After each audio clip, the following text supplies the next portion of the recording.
morning, one and all, and welcome to SRW Sim Racing World TV for another installment of the GT3 Sprint Series. This week we are at Long Beach. It's set to be a very exciting track. My name is Brendon Walton. We are joined in commentary by Toddy, and we have ShiBBy up in the production booth. Toddy, how are you feeling tonight? I'm feeling, mate. I've been looking forward to this since round one, and this is going to be such an amazing track for these cars. Some very, very close walls, and you have to take the racing line comes walls. So yeah, highlights. It's going to be awesome. Yeah, definitely highlight a plenty. I definitely agree with you. It was one of the tracks that when I saw it pop up on the calendar at round one, I knew straight away this was going to be the one to watch. So full configuration here, 3.1 kilometers around the Long Beach street circuit, 21 degrees. And the temperature in the air, 44% chance of humidity, but we all know in iRacing that's going to be a zero. Partly cloudy and 11 degree cross breeze, track temp of 36 degrees. The street circuit is tough on tyres, it's tough on driver's mentality, and high speeds, heavy braking zones, and as Toddy mentioned, the walls are very, very close. Oh, she's just having a little bit of trouble with my in and out there in my ears there a little bit, Brendo, so apologies for that. Yeah, no, you're cutting it out. Track temperature today as well. Yeah, it's certainly a little bit on the warmer side. So we pick up with just a few minutes left to go in practice before we head into qualifying. Brendon O'Loughlin there in the Audi for Froglet Juice Racing. This hairpin here is certainly going to be a point to watch on the track. Plenty of overtaking opportunities there, both into the corner and on the exit.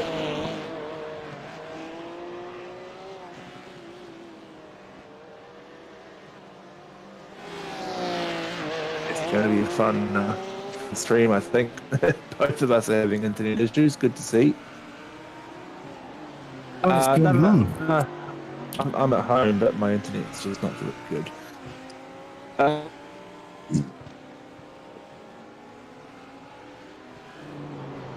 I've switched my mic over to data, so it should be stronger. Look, worst case scenario, me and my daughter can jump on comms and commentate. You want to help commentate tonight, darling? It seems Toddy is gone. Rightio, so with 8 minutes left in practice, we have Matthew Bullitt currently sitting on top of the chart, 118.85. He's got a pretty comfortable buffer of just under a second back to Paul Warwick with a 1:19.75. Adam Simpson for Fishy Motorsport there, 19.7. Also, I'm reading the last laps, not the best laps. Whoops. 19.6 for Adam Simpson. Adam Hughes, Crisscross Racing, back in the car. He's currently sitting on a 19.63. Greg Barber, also Crisscross Racing, 19.71. Brendon O'Loughlin, we saw on screen just before. Ray Oliver, Dylan Gray, Robbie Bradbury, and Jonathan Kilby round out the top 10. Of course, practice not much really to go by. Going to be very interesting when the qualifying laps start to fall, and even more so when the racing starts as well. Everyone fighting for position. We look through the grid, we'll see who else we've got here. We've got Doug Gowans, Jake Edwards, Jason Lamb, Peter Pavlovic back in the KFC Mercedes. Tom Riley, a name that we haven't seen a lot of in the last week. Another contender there in the late car. Andrew Proctor, 380. Andrew Lydon, the hitting cars. Chiefy back in the field. Michael Loke as well. Jed O'Brien as well. He's been doing very well the last couple of weeks. Kyle Ridley. Another one of the Froglet boys. And Daniel Byrne, the final kitten car driver, 808. Look at the Shunts CX 911 there. This one driven by Greg Barber. Currently sitting 5th on the timetable.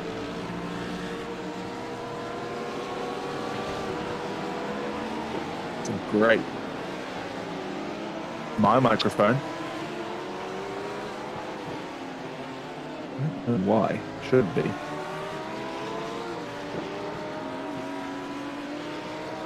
Probably Probably just this lovely cyclone weather we're expecting here in New Zealand that's making our internet go back to the back to the old days.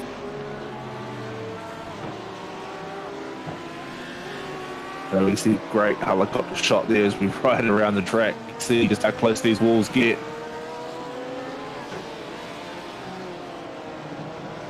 And at the moment, Greg Barber's got a bit of track space all to himself. Daniel Byrne jumps up into 15th, his first real flying lap. 120.99. Great shot of some buildings there, Shibby. Oh, he's doing a burnout. We missed it. Jack Edwards in the Whitey Pies Porsche. He's just disconnected. It's going to be fun. Hopefully he can sort out his issues and be back with us shortly. Won't be the first time I've had to do a GT3 race by myself.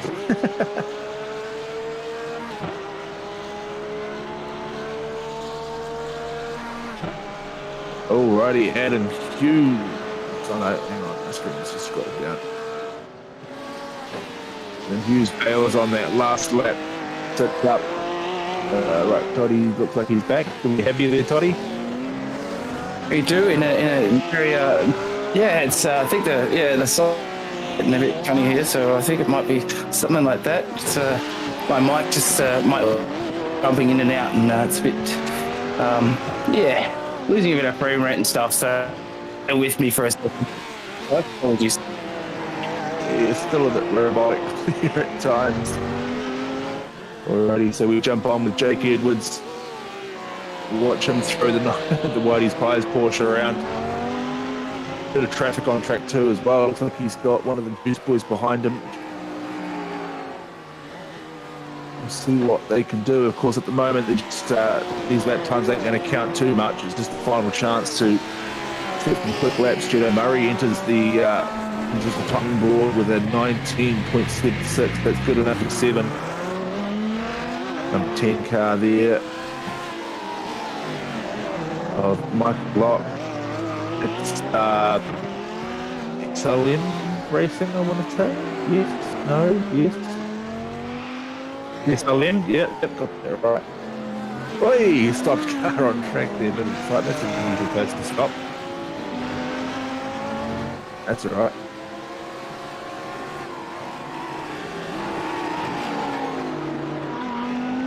There we go. We can see what you're looking at. So you know, drivers would have been putting in plenty of practice here, using all the allocated practice time, trying to get a feel for how far they can put these cars to the wall. The quickest line around here is millimetres away from it, passing opportunities into these heavy braking zones, as we see there. And then it's keeping the car balanced through this very technical last sector. The car there really unsettled, the weight shifts forward. I'm really liking these guys using different coloured wheels now as well. It makes it so much easier for us to tell them apart. Kyle Ridley jumps up into 7th place, 1973.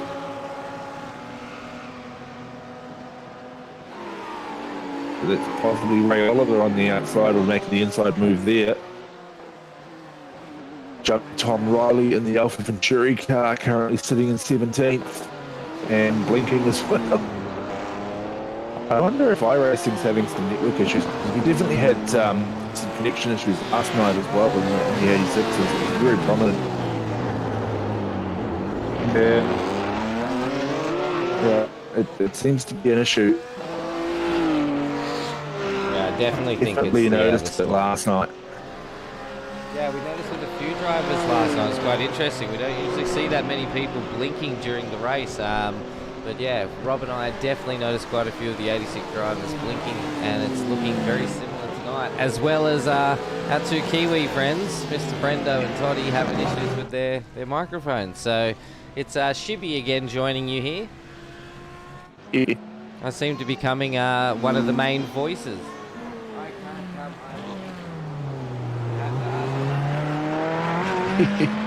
Yeah, well, I mean, it seems that nothing wants to play ball for us this week. It's been a struggle sort of to get anything going, it seems. Matthew Bullet, with his last lap time, goes quicker again. So he's 18.85 now. He improves by a couple of thousandths of a second only. Adam Hughes has made his way up to the second place with a 19.17. Paul Warwick still sits third, 19.26. First place there, Matthew Bullet.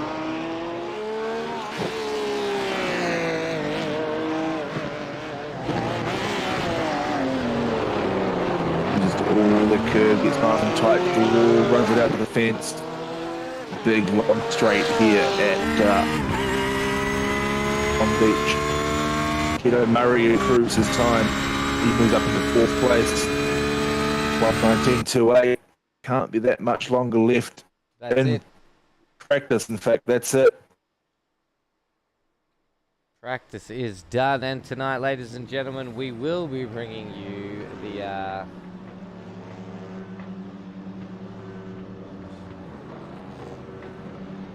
the qualifying tonight. We definitely will be bringing you qualifying tonight, as we did sort of just miss it, as our drivers now will start rolling out onto the track here at Long Beach. Beautiful sunny day to start setting their qualifying laps.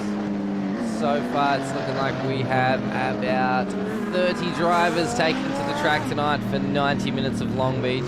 I want to say a huge shout out to everybody in the chat tonight. We've got Harry Dodds jumping in there to say, let's go the Frog League, boys. We got Leaky from Team Greg in there saying, evening lads, how you doing, Leaky? Hope you're having a great evening, mate. Matty Gerard, how you doing, mate? How you doing? Great to see you in the broadcast, mate. We are doing great. And bring on Turn 1 Chaos. Yeah, I think we've all been waiting for this when we found out the GT3s were going to be at Long Beach. We've got Jason Douglas saying, let's go Jet Murray. Mate, if he races like he did last night in the 86s, it's going to be some good racing tonight, that's for sure. You can't help but notice a few of those guys in the comment section that are usually drivers in this series, so you'll have to put your best excuses as to why you're not on track in the comment section as well. Alrighty, so we'll jump on to Doug Gowans here as he comes around to start his first qualifying lap. That is going to be I'm going to be interested to see how many guys want to take that too wide. There's definitely some overtaking opportunities there, but it's going to see who's got the actual guts to try and get around that corner. Here we go again. Yeah, Peter staying tight. To be fair, I think Doug there was just giving himself a bit of space in the car ahead. He ran that wider line just to give himself a bit more track space, winding up down the straight. So Peter Pavlovic in the KFC Mercedes will start his first flying lap as well, as does the Frog Leap car behind. So we'll stay on with Peter Pavlovic for a few corners. Let's get our watch as he settles in. Our sections Get the sector timing up. Yeah, that might help us. So Matty Gerard has said, dog has eaten his SIM keys, mate. That's not good. So that means he's probably eaten your nice gaming mouse, right? Is that how that's working? Adam Simpson with 2 purples in the final sections of the track. It's been in the background.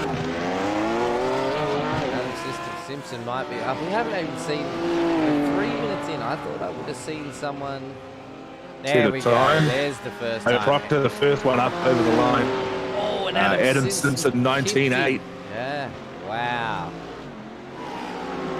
So quickest time in. Grandpa Gowans up into second. Matthew Boylan is on a flyer. Quickest time in practice was a 1:18.85. Willett comes in opening up with an 18.98, so he's 1/10 off his fastest in practice, setting the benchmark very high there. A lot of these guys coming in to the early 20s. Murray. Whoo, that was a quick 1:18.6. Yeah, 6. Wow. 6.8. Lister and quick that time. Greg Barber up in the 18s as well.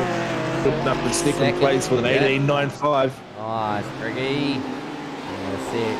Is that CXR? Yeah, CXR shunts. CXR shunt for Brew. Matty Gerard saying that the last hairpin pin is nasty. It sure is, mate. It's going to be interesting tonight. Brendon Walton.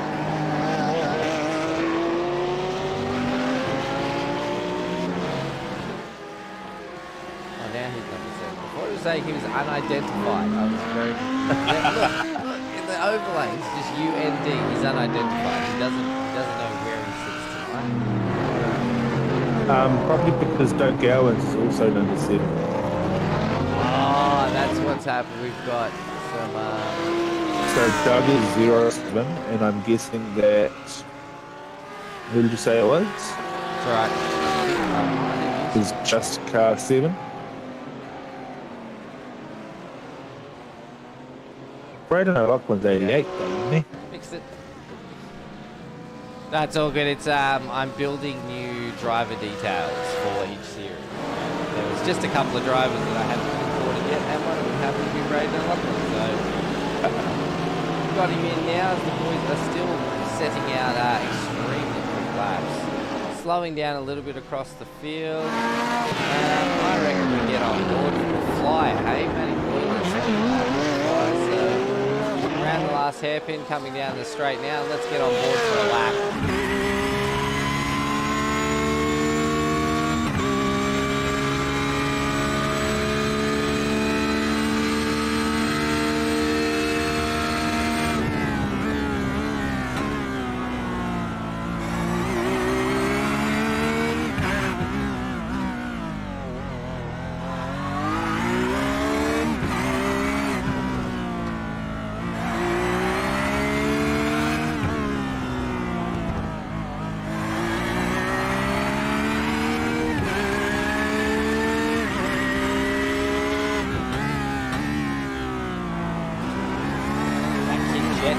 He sure can, man.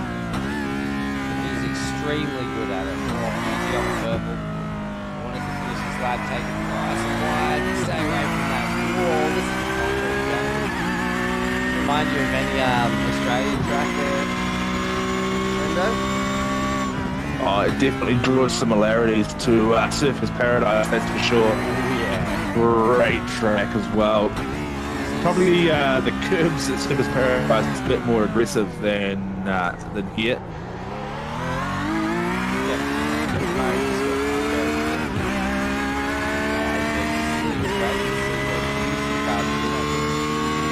Stayed in fourth.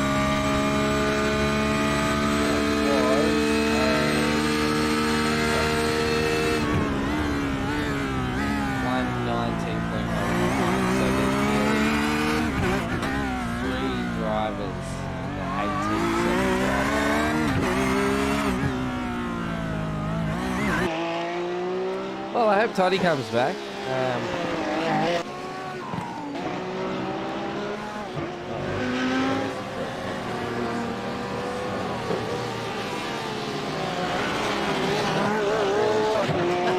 No, we're struggling.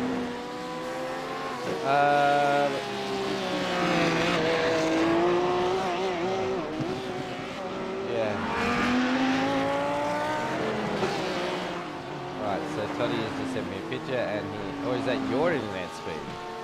Yeah, that's my internet speed.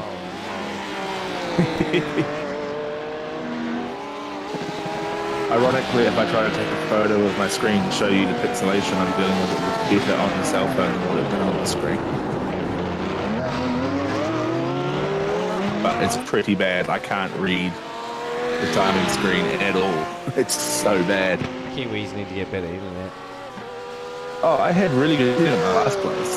This new house is just shocking. No, it's going to be the same as when I move as well. Not looking forward to it. Yeah, so we might try and rustle up because I don't have the energy to get through this with moving house and working at the moment. So we get our keys Tuesday, so we've been frantic, and I got to be up early tomorrow. I've got my mates coming over for a working bee. They love having good mates. You just call them and say, hey man, I need to clean all my gardens out and go to the tip and stuff. Yeah, you come and do all the work while I just stand on the deck, dictate and drink beer. Yeah, that's how it works. And then I buy them beer. Yeah. You buy them the beer. Yeah. And then I drink it. Great. Yeah, I can't be bothered doing it all by myself. You come and help, make it really quick and easy.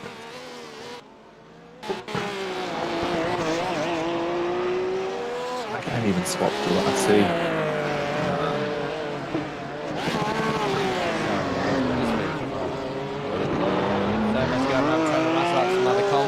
Guys, so sorry. We've been watching the one person constantly. Matty Boylett is on another flyer. Will he improve? He does improve, but still second place. As we see Matty Keane, who has had an absolute screamer so far in the first 3 races. I don't know if we're still live or not, guys. I am hoping so, but my whole house just flickered, which is not a good sign. If we are still live, guys, type in chat and let us know. I'm going to try and get back in the session. But it's looking like these storms across around Australia and New Zealand at the moment are definitely causing some issues. Thanks, NBN. Yeah, mate, look, I've had gigabit internet. Actually, I've been with Optus for years and haven't had these sort of issues. So, yeah, we know there's no picture. When my house flickered, it, just closed down. Like, my whole computer essentially had a massive heart attack. I'm surprised it didn't turn off. Like, I watched the fan lights dim, and I was waiting for it to turn off, so... All right, guys, we're getting there, hey? Just bear with us. I mean, on the plus side, you not running iRacing, my screen resolution is greatly improved. Because it's not eating all that internet.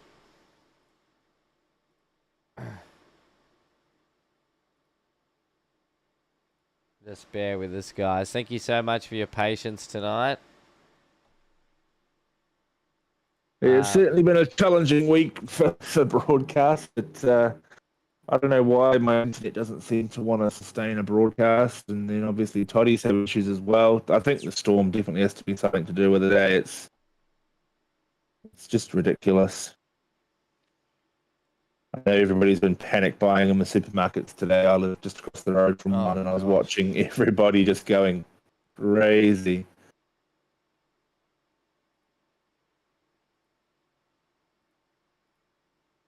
Yeah, and the heat here in Queensland as well. Everybody is like just smashing their air conditioners at the moment as well. So we could be struggling with some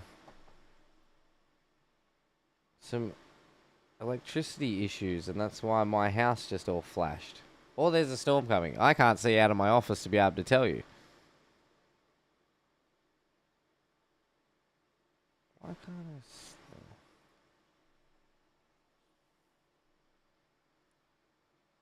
We are getting there, ladies and gentle people. I promise.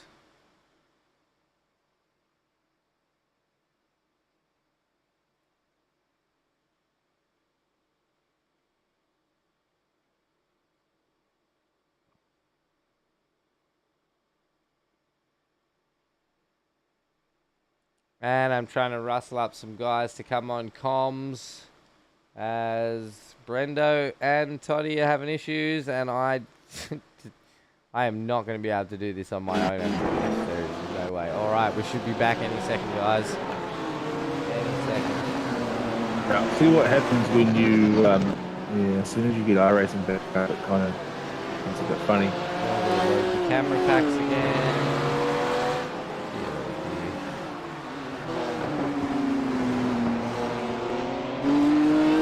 Guys, I believe we are good for the moment. Qualifying is still going ahead. So Hughesy has managed to get into the 18s, and he's knocked. Matthew Boylett has actually taken over first. Hughesy has jumped in. Greg Barber has jumped Jet O'Murray. So Jet has gone from first into fourth with the two crisscross racing boys. jumping into second and third right now. Barber 18.61. Greg Barber also, oh no, that's Adam Hughes, isn't it? Number 1. Had a bit of a moment. Our reigning champion.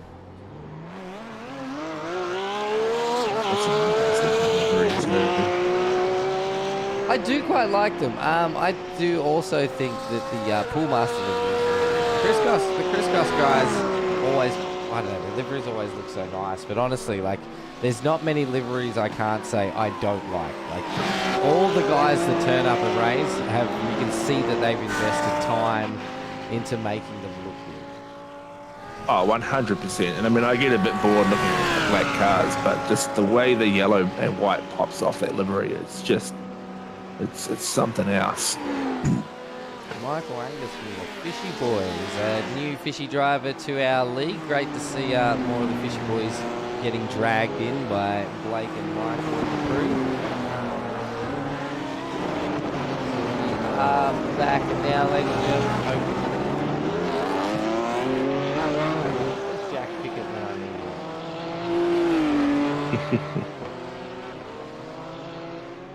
Wait, is he around actually? No, he's not online. Anybody friends with Jack Pickett out there? I know Stephen McCartane is. I think he might be in there. Chris Cross this good. Yeah. I thought he raced tonight too. So. Yeah, he is.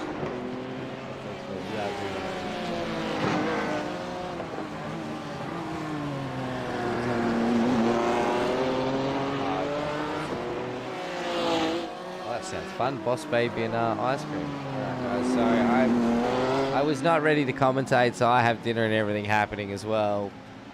My daughter was in my office, so yeah. I will just try to keep on top of what I can, and hopefully I get a commentator. If anybody out there in chat right now wants to come and have a whack at commentating, come right ahead. You can shout out your socials, do what you need to do. But I'm looking for a commentator. Last minute reserve. I honestly can't even see the screen. It's so pixelated. It's not even funny. Yeah, that's the thing with esports, isn't it? It's all based around, heavily based around your internet connection. If we get on the back of Brendon Walton watching, that is Matty Keane. That's looking fire. That is. Baron. Yeah. Mate, I think more cars need to blow fire in iRacing because, God, that looks mean. Oh, 100%. It's such a cool looking thing. It's so unique from the McLaren too. It's actually quite distracting when you're driving behind it and watching it. I'd be worried about burning the front of my car and getting damaged or something. Oh, Matty's going to just shift out of the way, let the boys through. You know, this is the first time I've seen Long Beach iRacing itself, and geez, it looks good. Oh, it's probably one of the better laser scan tracks, especially the detail, all the buildings, everything around. They put a lot of effort into not just the track, but the entire environment. It looks incredible.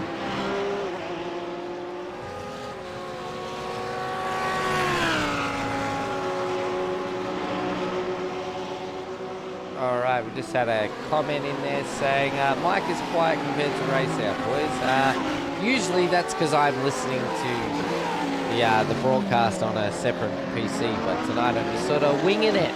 Can't hear what we're hearing, so thank you for your feedback, mate. Appreciate it. I hope that's a bit better.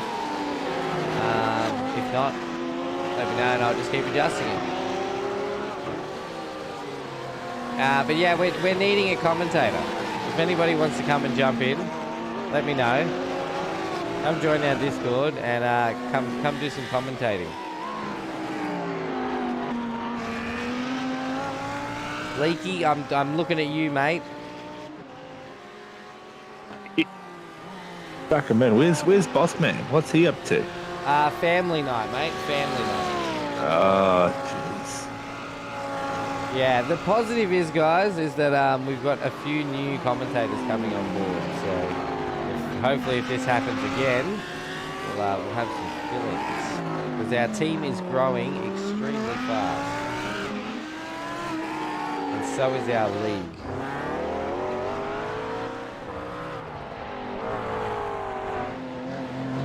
Oh, he's at work, is he, Jared? I've been talking to Jack, and he's keen to give it a go. I need to find out when he's available so we can have a chat.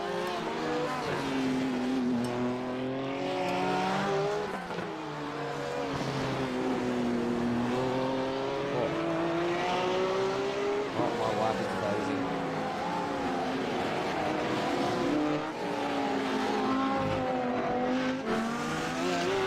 Shout out to my wife for cooking this amazing dinner tonight. So we are 10 minutes into the end of qualifying. We've still got Matthew Hoylett leading the field with a 1:18.39. Adam Hughes in second with a 1:18.59. And Greg Barber and Jetto Murray are battling it out. There is 6/1000ths of a second between Greg Barber and Jetto Murray for third place in the grid at the moment. What? Fall asleep, Leaky, and you'll fall asleep, mate. I know you can talk the ears off a kangaroo. Apparently Jake killed a few people into turn 1 and then quit. I didn't see. Apparently, I didn't see that. He decided. Apparently Jake Edwards dive bombed a few people into turn 1, caused a crash, and then realised he had no pace. When did this happen? Oh, I'm not I going to don't have know. it. He's just popped up in a team chat. Apparently I called it, but I don't remember calling it. Oh, but now no. I have. So shout out to you, Jakey. Spewing that iRacing crashed because I don't have that part of the session replay. We could have found that dive bomb. Oh, goody. Sounds like big man Tyson McElroy is going to jump into comms.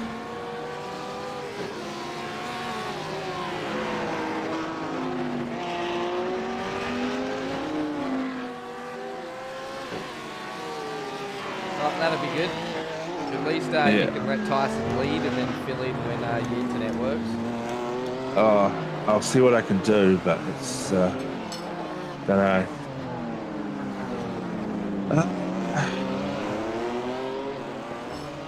If we can wrangle up one more, we will.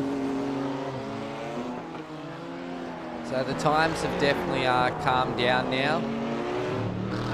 Whoa, as Matty does a bit of a spin there.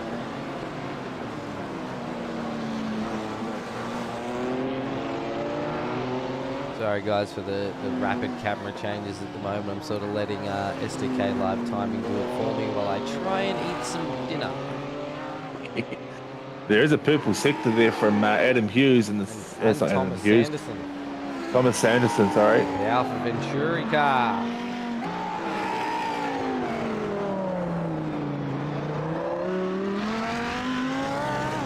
So green, orange, purple, and as we come up across the line, quite at the timing screen, he did improve. Spot. Yeah, up into 5th place.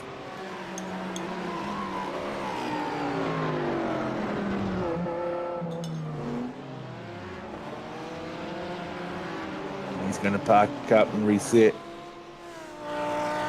So we've got, what, 6.5 minutes left. So enough time to get around and have another go. Maybe even 2 goes, 2 flyers. So Callum Hodgkinson has just done his best time. I think he's only just got out on the track, actually. Late arrival. He has. This is his first lap in the Ferrari. He's got no livery on either. Hasn't he got the Pullmaster livery? Oh, there we go. Trading Paints has just taken a second. Not the greatest of starts there for Cal. Puts it in the tyres first go.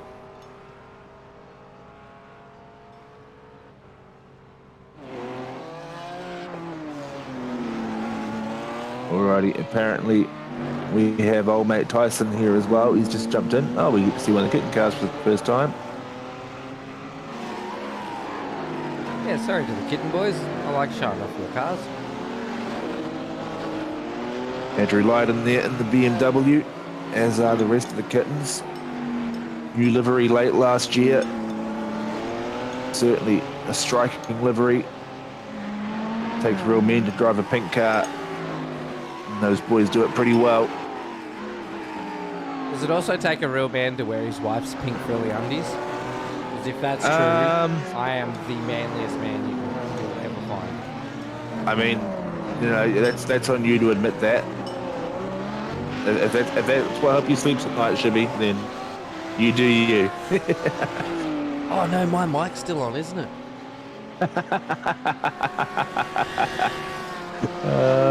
Well done. Asked if we can explain the colour difference. So, I think you're talking about the timing, mate. So, if you're referring to the colour differences on the splits, so green is a personal best, orange is a useless sector. You haven't improved. Purple is the session's fastest. I assume that's what you mean. Yeah, that's right. So purple is a session fastest over the whole, out of the whole track.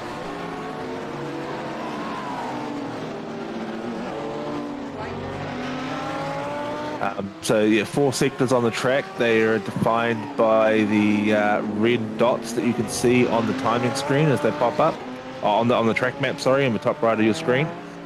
So the first one is just after turn 2, after the roundabout.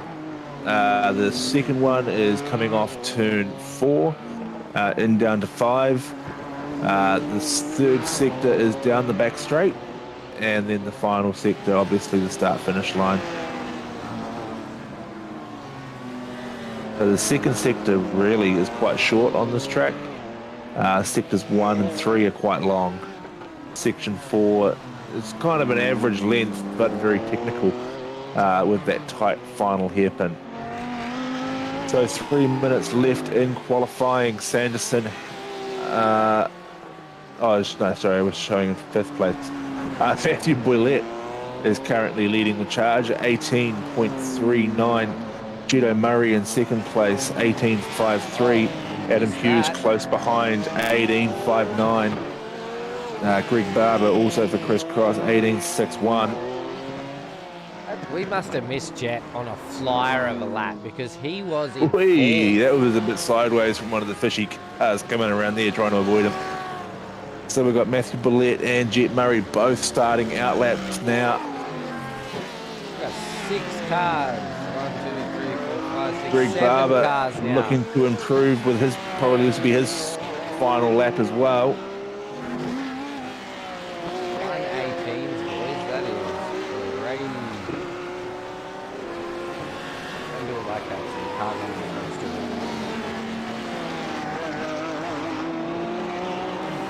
All right, I believe.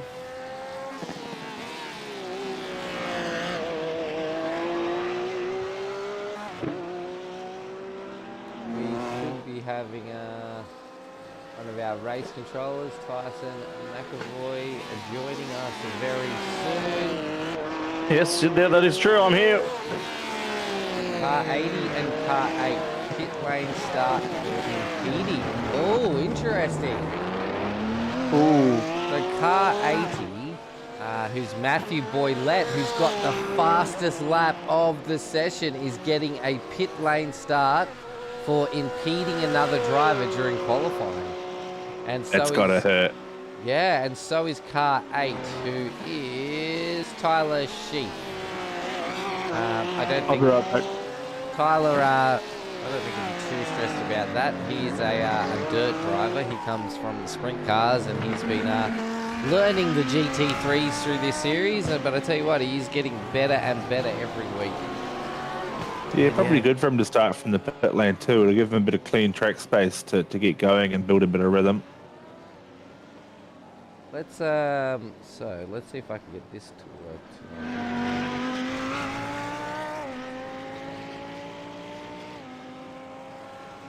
Well, when Tyson jumps back in, I'm going to give my computer a reset, and I'll see if I can improve my internet. It's way better already. It's been better for Yeah, like the last 2 it's sounding better, but my stream quality sucks still. So I'm going to see if I can improve that. Have you tried moving out of New Zealand? I mean, it's an option. Okay, so that's not going to work with that there. No. Anyway, guys, ladies and gentlemen, boys and girls, I hope you are ready for 90 minutes of, I totally forgot where we are. Long Beach, that's right. 90 minutes of Long Beach tonight with 25, 26, 27, 28 cars on track tonight. It is going to be interesting to say the least.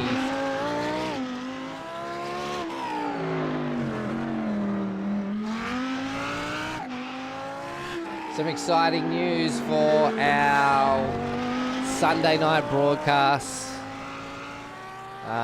which is really exciting. Actually, we have a naming rights sponsor for our V8 Supercars Pro Series, where our Pro and Ams battle it out on a Sunday night.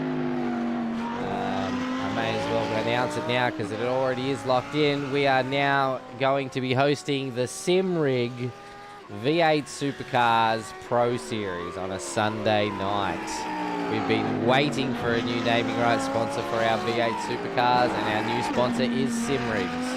So thank you so much, SimRigs, for coming on board. Huge shout out, actually. I want to give a shout out to Racecraft. Thank you so much, Racecraft, for being our GT3 sponsor. This is our John and the team have come on board, and we are also giving away one of their rigs. Oh no.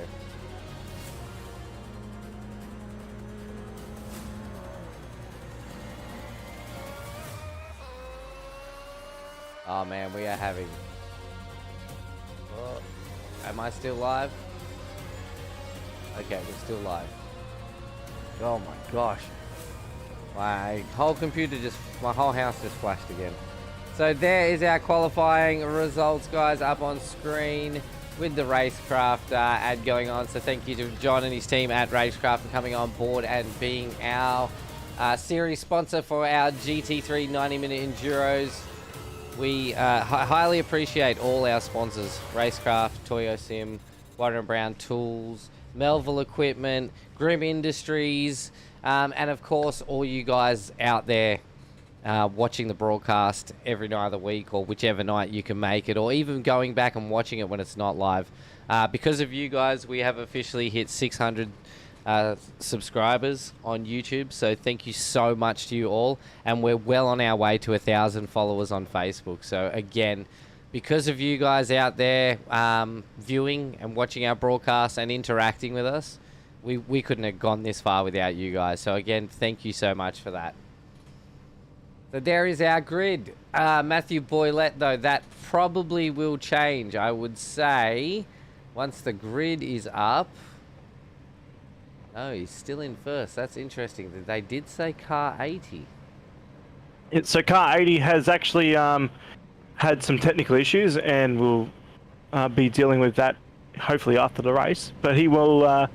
I think Jet's going to be our pole sitter at the moment, so car 19. Because Matthew Boylett was given a pit entry. Pit entry start, so... Yeah, but he will not be taken to the grid tonight. Oh, wow, that's disappointing after a blistering 118.3 around Long Beach. Well, that could leave it all open for some awesome battles. So we are going on a rolling start. Once we get Brendo back, ShiBBy here will be turning his microphone off. And you guys can enjoy the sweet, sultry sounds of Tyson and Brendo as our GT3s start heading out onto the track. This will be a rolling start. Look how tight this track is and how many cars there is. This is going to be a very big checkup too at this hairpin because so many cars are here, 30 cars on the grid, and this checkup, single file. It's great to see the respect there from the boys going single file to get this sorted. And then we're going to go green here. But you can already see in the background there a few cars checking up at the hairpin. But here we go, the green flag drops, and Jet leads us away down there. And Adam sits there and is going to be on the defensive straight away into turn 1 and single file. But who's going to make the move down into turn 1 here? Adam runs the defensive line, and he looks pretty good to hold P2 at the moment, with the big car number 1 on the side of it.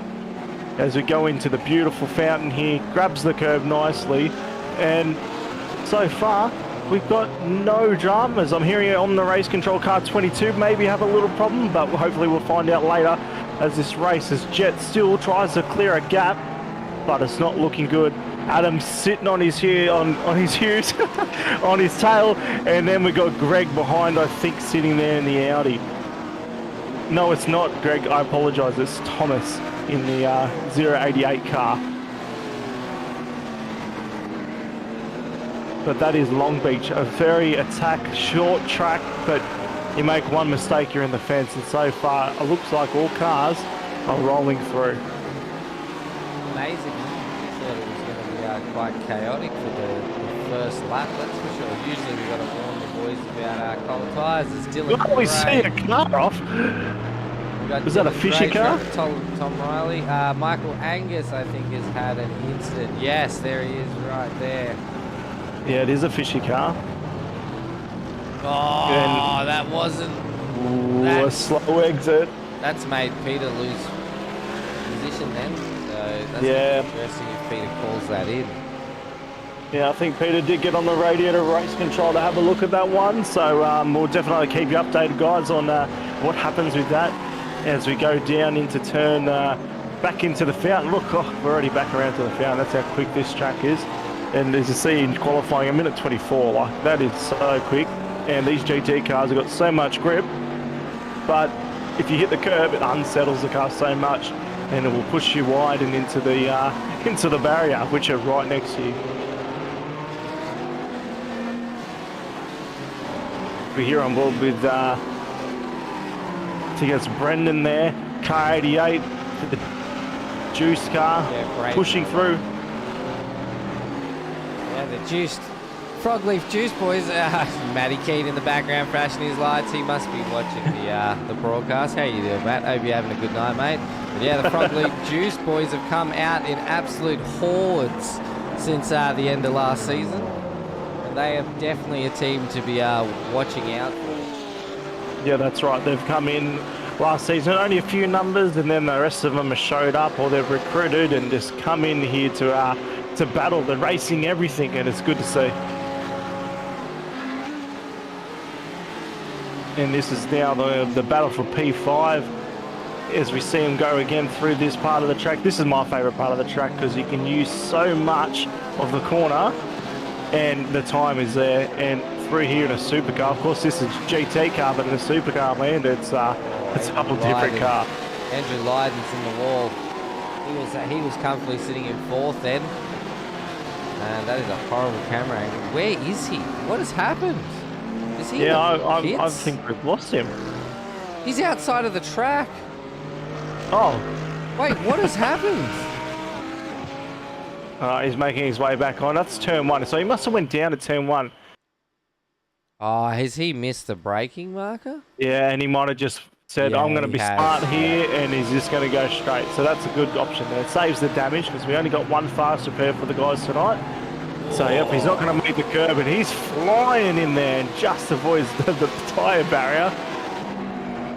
That brings it back out on track. Matty Keane is chasing down Ray Oliver and Brayden O'Loughlin and Doug Goins. We've got Doug in the Velocity Sim Lab car and Brayden and Ray in the Frog Leap to Juiced Racing. Matty Keefer's no slouch from the SLM. The SLM Racing, SLM Gaming. SLM Motorsport. I knew that. Alrighty, I think I'm back. I think. We'll see Sounding how this pretty goes. clear, mate. Well, good evening to you, Brendon. How are you, mate? Yeah, good. If New Zealand internet could start acting like Australian internet just for a day, I'd be very happy. Well, us two Aussies that are here at the moment have pretty modified internet. So, as we see Matthew King having a look down here on the front straight, is he going to make the move? He's going down the inside. He's up there on the B pillar. He gets there. The braking marker. Oh, nearly got A little bit of a touch there, I think, too. And then you see the flame from the McLaren. I think Brayden O'Loughlin just bounced off the wall a little bit there, and Matty was able to roll out of it before they collected each other.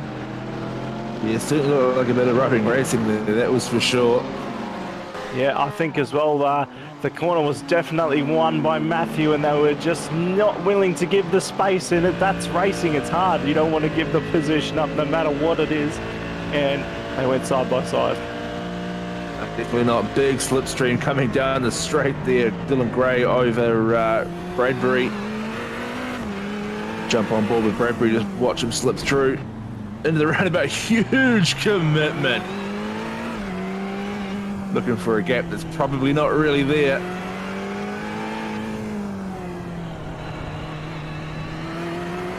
So suffering his fate, I think, slipping in behind. Try to find some rhythm, look for the next opportunity. Find the gap.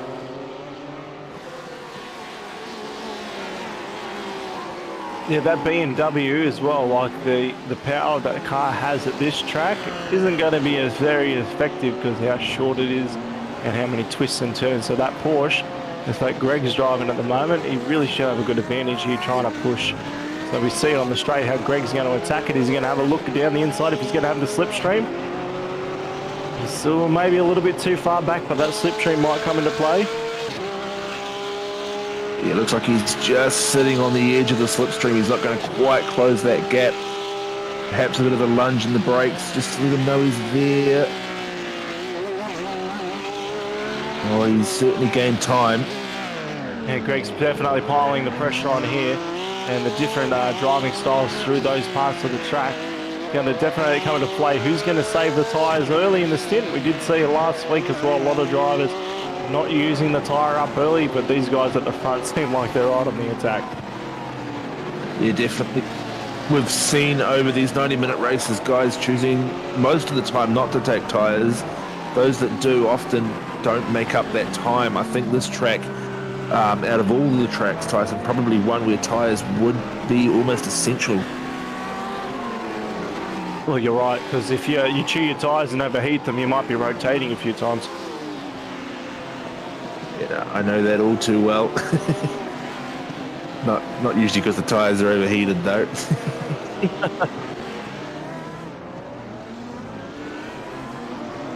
So we're hearing reports from ShiBBy up in the booth. There may have been an incident. We'll just let him work behind the scenes, see if we can find that. But we have got Jason Lamb currently now 2 laps down. So potentially between Carl Jason and I think Peter Pavlovic may have been involved side by side with Barber.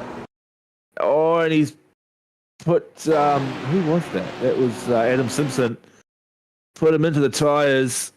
It was definitely Greg's corner there. He was well up beside him. I don't know. You're the race control gun there, Tyson. What's your 5-second review? My 5-second review is I'm glad I'm not race control tonight.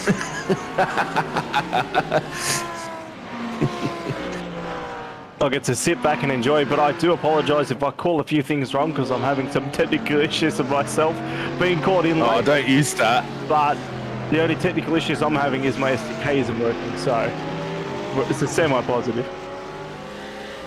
Side by side there with Proctor and Jake Edwards.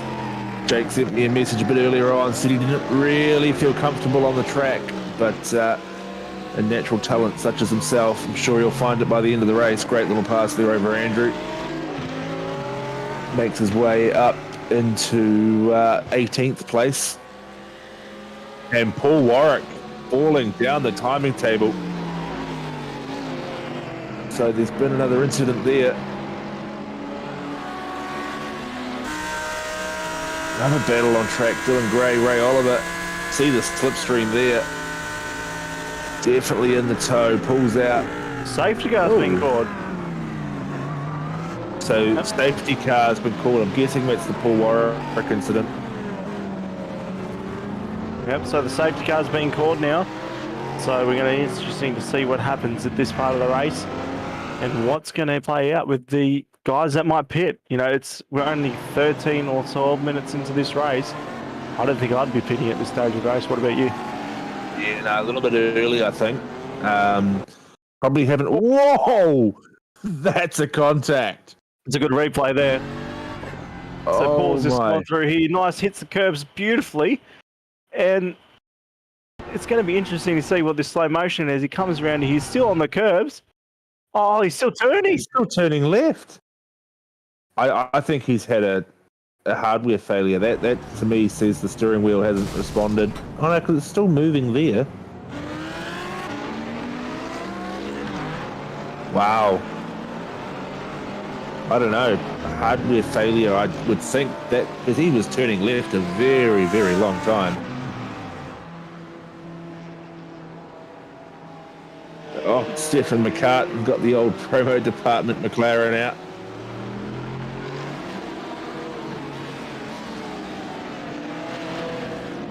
Can't make fun of it. Mr. Dead, you've asked how come we charge a fee to race and there is no prize money? Mate, I don't know if you've ever tried to run a league this, we're still growing and we're getting quite large, with also every race broadcasted, mate. That's where the money goes to. There's no prize money in the league, but there is trophies. So, mate, that's the simple answer for you, mate. Thanks for your question. And if you're really lucky like Adam Hughes, you get one via Australia Post that comes as a jigsaw puzzle. Yep. So instead of getting one, you get maybe 100. a couple of hundred pieces. Well, with the replacement, he got one that was a jigsaw puzzle, which will keep him entertained for hours, and one he can put on the shelf and look at. And one you can put on the it. shelf and look at. Yeah. All right, so I think I might have fixed my technical issue. So hopefully I can see what everyone else is seeing now and commentate what's right in front of me. So looks like I think we are good. Excellent. Yep. So Adam Hughes dove into the. No, he didn't dive into the pit lane. Who dove in the pit lane? I saw a crisscross car go in the pit lane. Yeah, we've got the guys coming across the start-finish straight now. Or was I imagining that? Jake Edwards into the pit lane. Oh, Jake Edwards went into the pit lane. There we go.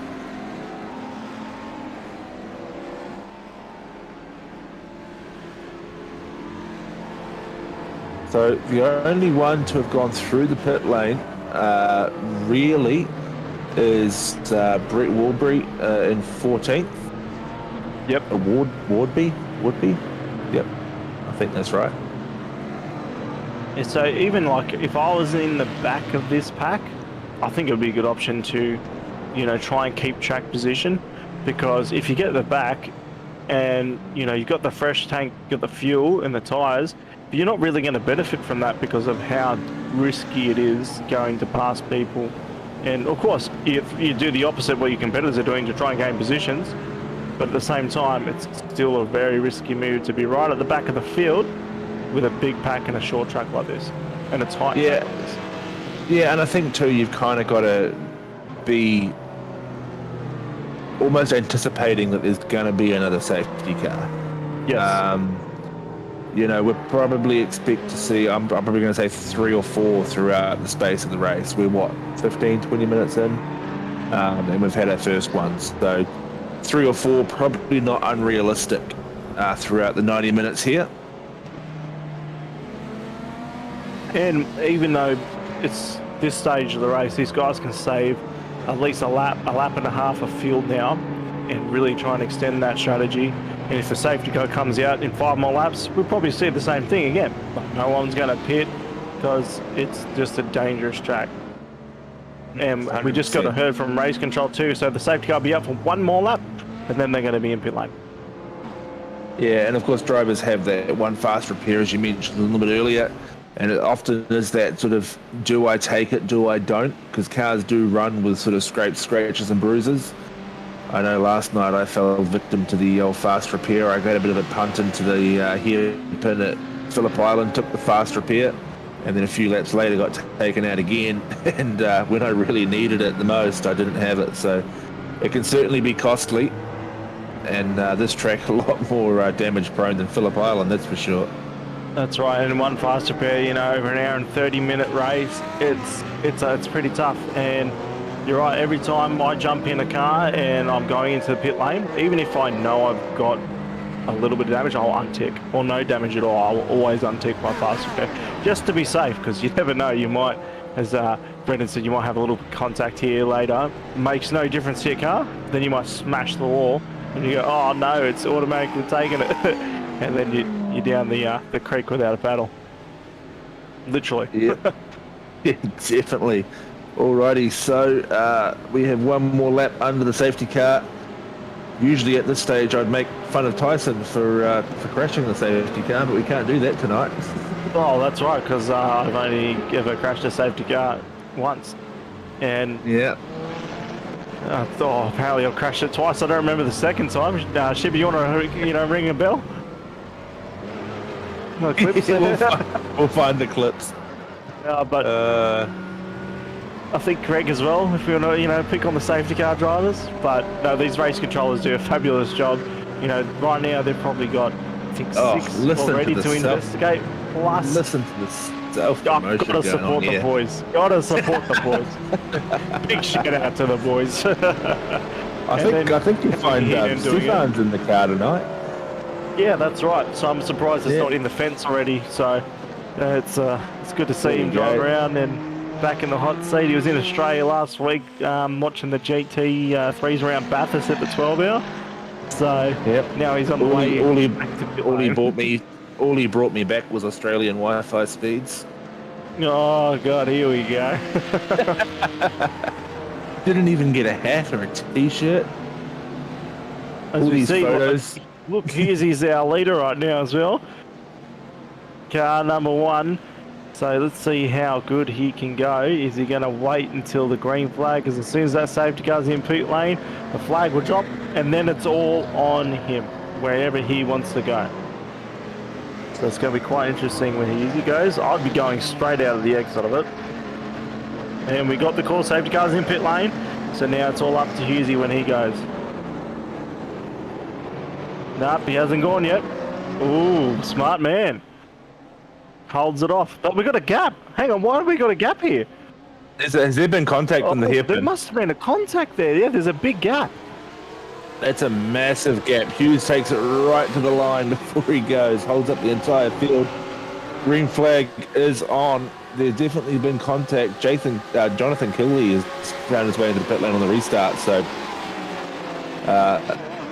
he's having quite a long pit stop. So there's been a massive check up there. We'll see if we can find what's happened there. Proctor in the pit lane as well, off the restart. So he was probably involved also. Great start from Hughes, takes it back to the line. We jump back now.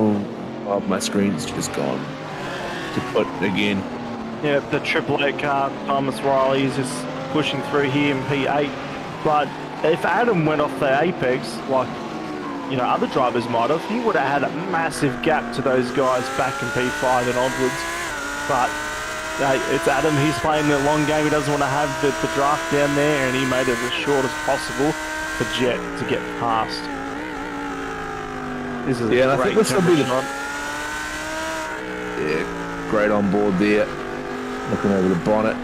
It's probably the first time we've really seen Adam compete against these newcomers to the league, Sanderson and Jet, Murray rather. Feeling new in SRW circles or returning to SRW, whatever the case may be. And it's the first time I've really seen Adam get in there and compete with them. He's sort of had a couple of weeks off, obviously, or he's been doing race control. So good to see. Huge dive. What a class. We're right down the inside, straight there. and we're definitely going to get an action replay of that because that was fabulous driving.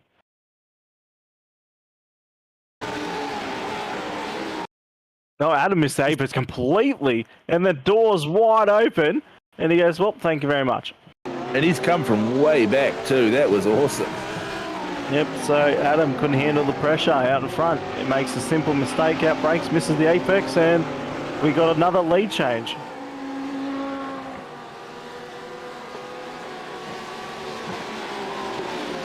Yeah, we're still trying to get a replay up for the safety car. As we see here, the restart was very sloppy from some drivers, but there's a lot to pick apart here, so we'll try and see what happened. Ooh, look at all the That's action. Bradbury. This is what I was expecting off the race start, not the restart. That's Jake Edwards on the right. Matty Keane. One of the kitten cars. That's Greg Barber back there as well. Who started that? Oh!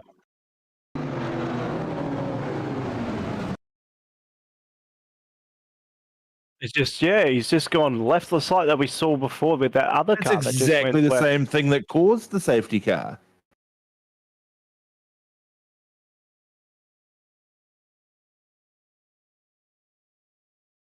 Can you check us the onboard?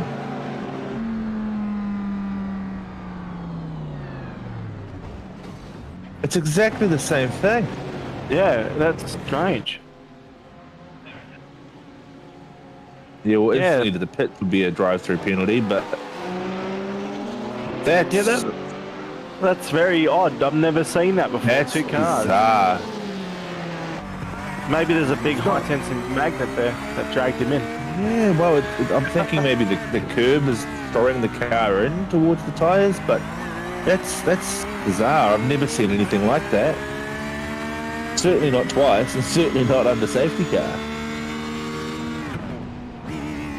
Oh, we can hear the clutch there. Some fuel-saving action going on here. And it's a track that, you know, fuel-saving can get you a massive amount of time, and those undercuts come into play.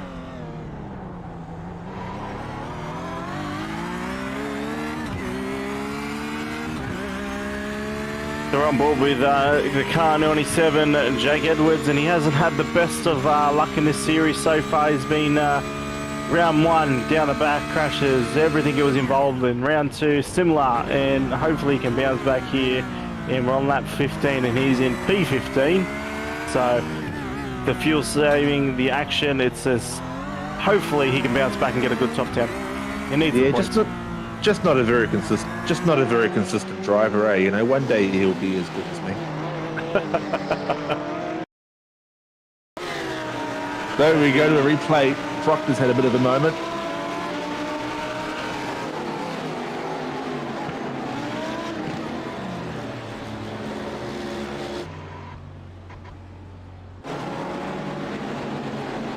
And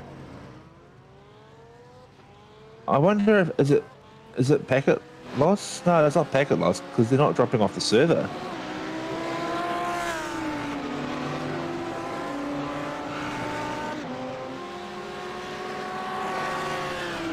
Yeah, it's a strange one. It's hard to say. Like, you know, we're on this side of the wall and we're seeing all these technical issues, and it's as we see a move down the inside now. Oh, gets the nose down there. The room was given, and a little scrape on the wall for the Audi car, the juice car, but he holds it and he goes, oh! The fountain. He washed out in the fountain. There you go. Should be giving us a close-up of the fountain. Oh, and he's going backwards on track. This could get dangerous. He's in a really bad spot here to do a U-turn. He's got a little bit of a gap, but he's going to have to stay there for a second, and he's still... Dump the clutch. He's got to do it. Oh, nah, he missed his chance, but it's easy for us to say he's missed it. He'll be sweating there going, oh my God. He's going to have to three-point turn this. Oh, no. Oh, God. Oh, God. Ooh, how you going? Oh. What a moment. One for the highlight reel. Jake Edwards now chasing down Robbie Bradbury.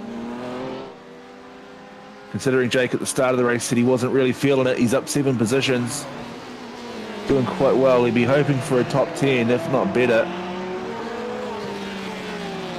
I'll just see if we can get if there's any communication from race control in regards.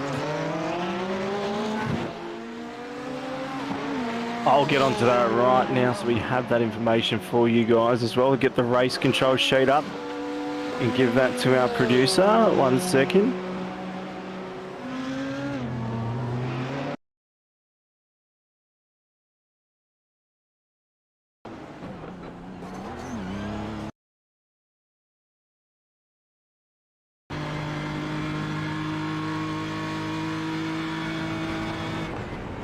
Long Beach brings out the best.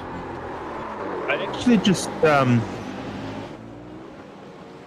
actually just wonder if I do recall iRacing having Long Beach having a couple of Shadow Realm spots, and I just wonder if that's what's maybe causing the cars to instantly tow back.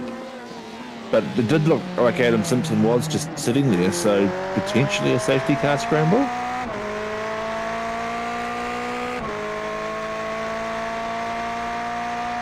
Yeah. So we'll see another safety car. Again, probably too early to pit. Yep. So now I think this is the perfect time to pit. This is a very good pit window. Get that splash of fuel because it makes that end bit of the scenario shorter. And that's the goal for this track because you don't want to be in pit lane because it's a very big pit lane as well. Oh, yes, it's a very long pit lane to transit. I think most guys will be going for a two-stop or the guys that pit now will definitely be going for a two-stop sort of splash and dash strategy. But again, as we've said, you know, we're always expecting to see another safety car. So Daniel Byrne, Matty Keane, Doug Gowans, Braden O'Loughlin, Tom Riley, Pavlovic, Edwards, and Lydon all in the pit lane. Oh, and Ray Oliver as well, sorry. Yep, so the pit lane action has happened as soon as the safety car's called. You know, if you can get into the pit lane before the leader, we saw it last week. There was a few cars who actually got into the pit lane before the leader did. And it really flipped the race in the later stage of the race. Yeah, it hurt the leader, of course, but hey, that's what happens sometimes. The safety car comes out, you would literally pass the control line and all your competitors behind get the free pit stop. Sometimes it doesn't come out. And yeah, sometimes it doesn't come out. You could be wishing for the safety car. No, I was referencing last night, but that's all right. Oh, I missed last night. What happened last night? Oh, so there was an incident. I don't know, a car got stuck. And instead of waiting to tow, the car just towed. So they scrambled the safety car, the car towed, cleared the incident, and then they cancelled the safety car after like 3 cars had already pitted. Oh. So it was a bit of a shambles. They got it sorted. Yeah, that's definitely seems like a shambles, but it happens. That's racing. Yeah, they teleport, and that's the only unfortunate thing sometimes with you know, sim racing. It comes down to the communication. Sometimes people just want to get off the track via the danger zone, and unfortunately it happens, and you know that's. That's why we've introduced this awesome system with the manual safety car instead of using the iRacing safety car, and it looks a lot better. I enjoy watching the broadcast. That's why you guys are here watching the broadcast, and why we produce, I guess, every night. And these GT cars every week have put on a fantastic show. A very strong field tonight. It's always good to see good numbers as well. Like we've still got 30 cars starting on track tonight, which is certainly up there. We had 30 cars, only 27 took to the grid in the end due to various issues. But it's always good to see these bigger fields. And so far the V8s, the GT3s, and the 86s seem to be doing really well this season. That's right, and we got the V8s. I think the F3s are staying pretty strong as well, perhaps. Yeah, the F3s. Yeah, that's one of the strongest leagues. It's got the strongest races. Like so many talented guys in there that are really quick, and the times are so close in that top 10 slot, and it's great to see. Yeah, Wednesdays are a bit chaotic for me. Unfortunately, I don't get to watch any of that action, but Yeah, I mean, the replay's always on YouTube, but the rest of my week's good. Yeah, and that's right, guys. If you haven't watched any of the action from the F3 over the last few weeks, as ShiBBy says in the background, it's all there on our YouTube channel. You can check it out. It's on our Facebook page, all the replays, and like, honestly, you won't miss it because it's like awesome action, and it's always been a great race. That's not what I wanted to do. So we got a lot of chatter on the radio at the moment, trying to get this group all bunched up and under control. But right now, our top 10 is Jet Murray in P1, then Adam Hughes, Thomas Sanders, Kyle Radley, Michael Angus, sorry if I pronounce your last names or first names wrong, Brett, then Daniel, Greg Barber, Matthew Keane in P9, and then Thomas Riley rating out the top 10. So we've got a juicy top 10 here in the GT3s, and it's good to see a variety of cars out there. You know, it's not a favouritised car like, you know, everybody's running an Audi or running a Merc. It's everyone's changed it up and having different, and there's nothing better than seeing a beautiful McLaren out there too. Yeah, it's something we talked about over the last 3 weeks. It's good to see this year so many different manufacturers showing up in the league. It creates exciting racing as well too, and it's always good to see, you know, one car not just dominating. One thing we haven't mentioned on the broadcast this week is now that we're in round 4, we have split the field into pro and am sections. We haven't quite got that information up on the timing screen yet, but the field has been separated. So a quick rundown of the pros and the AMs and who's where. I'll just read out total series points. So at the moment, Kyle Ridley is leading the Pro Series, 300 points, 2 race wins and a drop round. Matty Keane sitting in second in the Pro Series, 276. Daniel Byrne second equal 276. Andrew Lydon 246. Greg Barber 240. Ray Oliver 234. Adam Simpson 216. Doug Gowans 216. Thomas Sanderson 210. Jake Edwards 186. Miles Burgess obviously ran last week. He's sitting there with 132. Tyson Stiles, that's you, 132. Michael Angus 132. Paul Warwick 126. Harry Dodds 120. Jet Murray 108 and Adam Hughes 102. That is your pro split. So that is based on average lap time, I believe, or total race time over the first 3 rounds. And also, you know, a bit of reputation and previous experience. Down in the AM split, currently leading, we have the 2 KFC cars. On top is the Ferrari, Robbie Bradbury, 294, Peter Pavlovic, 276, Dylan Gray, Matty Gerard, Jonathan Kelly, Thomas Riley, Cowie, Nathan Gardner, Cullen Hodgkinson, Proctor, Jason Chin, Ryan Green, Greg Johnston, Tyler Sheaf, Adrian Loretti. That's a surprise to see down in the AM split, actually. I sort of thought he might be pushing the pro. Braden O'Loughlin, Jack Pickett, Alan Dawson, Michael Loke, and Jason Lamb round out your AM section. And there'll be a few new names pop up here and there as drivers come and go. I believe we had over like 50 guys registered for this, and we've only had sort of 30-ish max on track. So always excited to see guys come and go. Obviously, we've got the likes of our race control boys swapping in and out week to week, it seems. Well, we've got the safety car in pit lane now, so it looks like we're about to get ready to roll again. But let's see how Jet takes this start and how Hughesy reacts. And, you know, Hughesy won't want to sit in P2 for too long, as we see. Has he gone? No, I thought he went then, but no, he's steadying, holding it there. And off he goes. Now he's gone, and he's actually left a beautiful gap there to Hughesy in the back. And turn 1, I don't think there's going to be a threat at all from Hughes into turn 1 for Jet, but he actually runs the defensive line, goes back over to the racing line, and yep, Hughesy's got to be on the defense there. So the positions don't change off the restart. Hughesy takes a huge amount of curb and into the fountain, and that gap has already opened up. So Hughes is straight on the defence, trying to block from the cars behind. And the train looks very big as I hear contact in the background. I don't think anybody was involved, maybe just some rubbing of the wall. But Like just a bit of wall. Murray got a really good jump on Hughesy. I still can't get over the interior of Greg Barber's car. It shunts Mustang with the Daytona track map and team boss Stephen McCartan up there. I don't know whether that's an inspiration or a bit of a warning. I remember seeing that in like round 2 and I was just thinking, what the hell? Sick joke there from our painter.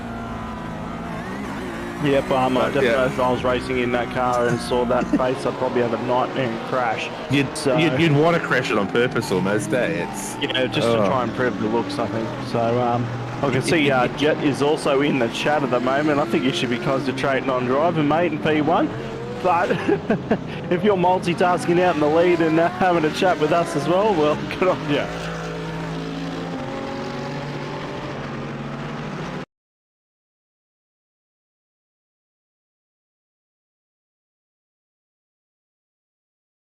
So we just got a replay here of some passes, I think, off this restart. And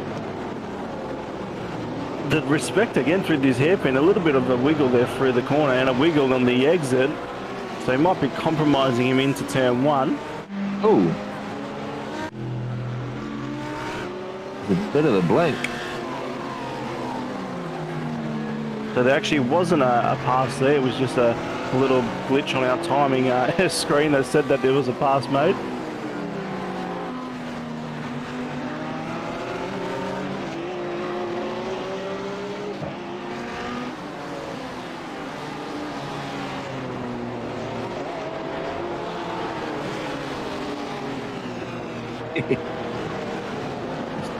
Oh, that's not helped.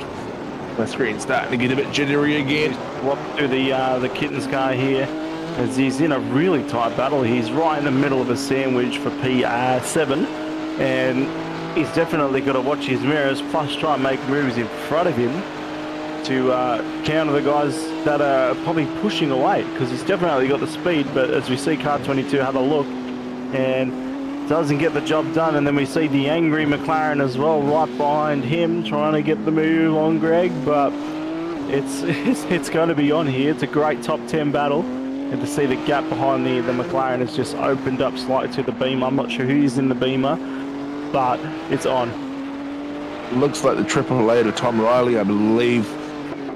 Greg's not had the greatest of starts here. He's down 4 from his starting position, but Brett Wardbury, who's up in 6th place right now, he's up 14, so he's had a real hard charge through the field. Who else have we got making moves? Tom Riley up 7, Jake Edwards up 7, Chief and Loke further back down the field, they're up 7 also. Adam Simpson, obviously, after that contact we saw a bit earlier on, he finds himself down in 20th. He's 7 laps down, running on track, quite extensive damage. We've got Hodgkinson and Proctor down there with damage as well.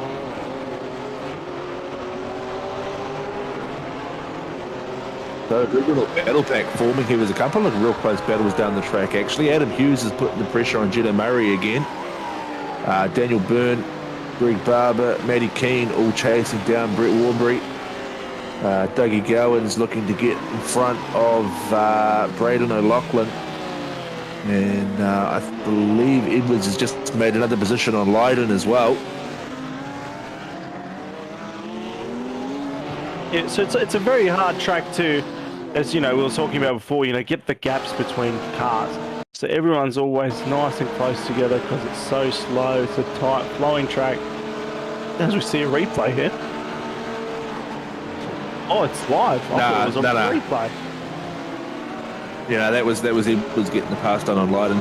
Oh, it's a good move as we see, and he's doing a reversing style down the. This is strange. Oh wow! What is going on there? This is really, really bad driving, and if I was in race control right now, I know what I'd be doing to this car. What is going on? Has he blown the gearbox or something? Yeah, that's a first for me. I've never seen a car doing that before. That is the weirdest thing I've ever seen. Can you go further back? Like, when has he spun around?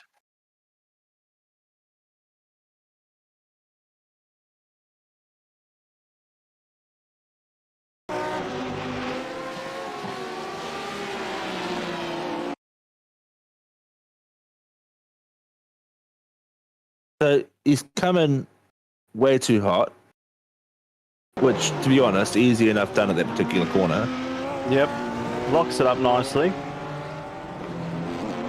I mean, instead of making a 3-point turn, he's decided that the A1 strat is to reverse all the way up the straight. I mean, to be honest, he's probably lost just as much time doing that, if not more, than if he had just done a 3-point turn. Yes, But I agree. certainly, it's an interesting strat. I don't know what to say about that, eh? That's the weirdest thing I've ever seen. Yeah, that's right. So, chat, what do you think of that? Comments in the chat. Driving, Like, in a beautiful Audi and just driving backwards. yeah, we'll have to start racing in reverse, I think. We'll see what chat has to say, but that's certainly a first. Yeah, that'd be Greg Barber's quite an still interesting in the race. middle of this battle. Yeah, well, it's hard enough to drive them forwards in some ways. Greg Barber's still right in the middle of this battle pack. Matty Keane right behind him. Daniel Byrne in front. Yep, it's still that same sandwich, the Beamer and the McLaren, and Greg's stuck right in the middle. But the way Greg drives, he likes to save some fuel. So he might be just, picking his moment, waiting for a mistake, or just sitting there waiting and saving that fuel. Because I do think these guys will have to make another slide, another pit stop, but it's going to definitely come down to who's going to be in there for the shortest amount of time. Yeah, I definitely think splash and dash is the way to go, and the least amount of fuel you've got to put in is going to give you some time advantage in the pit lane. Yeah, Greg not an overly aggressive driver, but certainly when a door is opened, he... Keaty's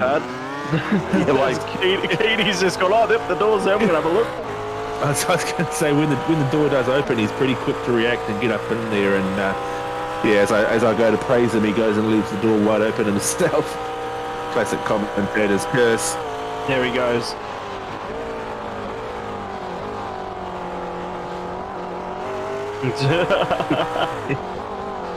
Interesting to see if give him B for brave. Yeah, B for brave. Yeah, it's a mistake there. It nearly puts it in the fence and is straight under attack by Matt Keane, and he's just sitting there, grabs the curb. Oh, and Greg, I think, has done enough there to hold on to that position. So, car 88 internet disconnect on restart. Everyone else head back to pits and quit. That was just what happened from race control. So, those incidents we saw earlier, the cars nailing the tyre wall, it seems that they got shadow realmed and they've quit the race. Yeah, so actually to let everybody know, so far we don't have any drive-throughs. We've had a redress. The redress is on lap 4. Everything else has been no further action in racing. So it's good to see that from driver's perspective. It's good racing. We had a racing incident on lap... In the pit lane. So this is Matty Keane and Greg Barber. Yeah. So we're going to hit that pit stop window where they want to go, all right, let's get in and try and make it to the end now. So that fuel saving might be working for them to get to that critical lap number. So it looks like they're going for the one-stop strategy, although Greg's already been in before. So that's very, very interesting. So they'll be filling to the finish at this point.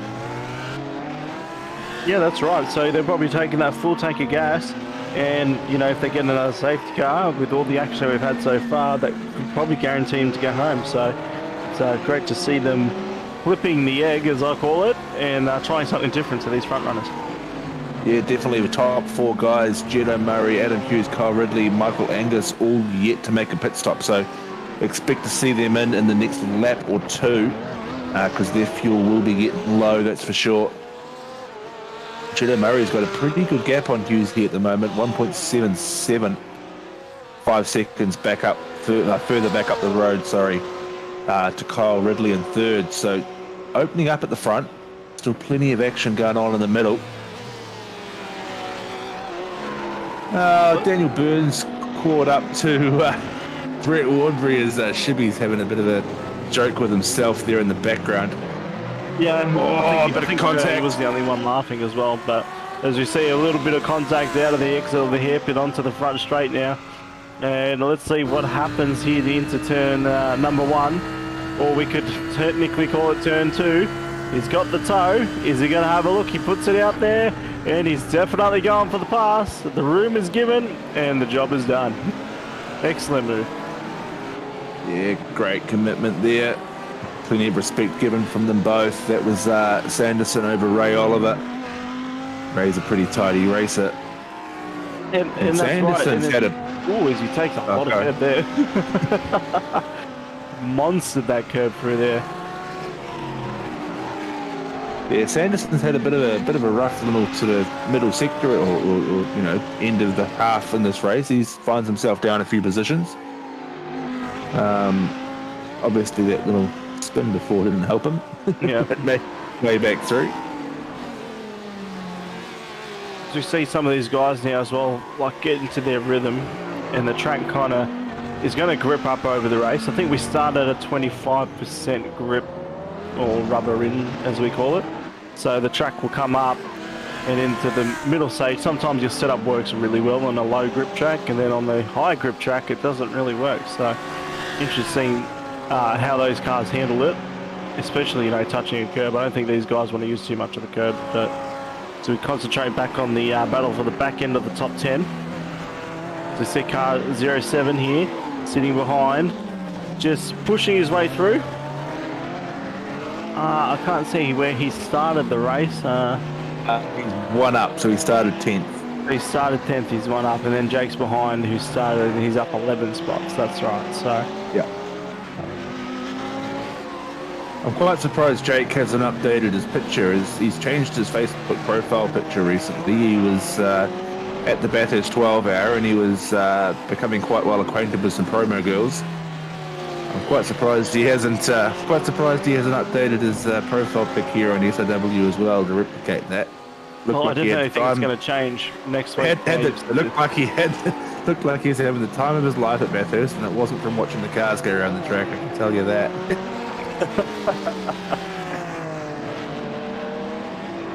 We'll get ShiBBy onto that one. We'll pull that photo in for next week. Yep. As we see some action here with the 07 car here, it is going to have a 3 action battle here, and then 2x2, the 97, Edwards around the outside. He's going to have the run into turn 1, so we see how the defensive have the line. Actually, oh no, he does defend. I thought he wasn't going to be able to get down there and defend, but maybe Jake has just said, no, I'm going to back out of it. I don't want too much trouble. Yeah, it was looking pretty risky there. Gowans had to be very careful about Tom Riley in front of him. He was looking to make a move himself, and I think Doug decided not to do it. Jake reacted to that and then just slipped him behind. Didn't want to end up in the fence there. It has brought Sanderson right back into the back of this battle, though.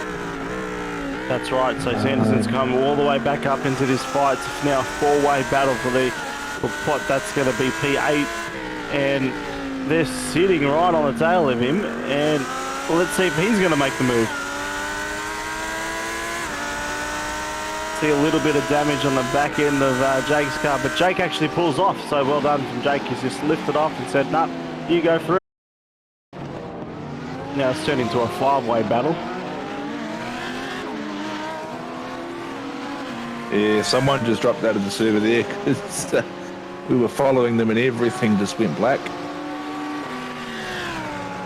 SDK is just taking a minute to work that out. I've got the timing screen back, but we're not currently running overlays.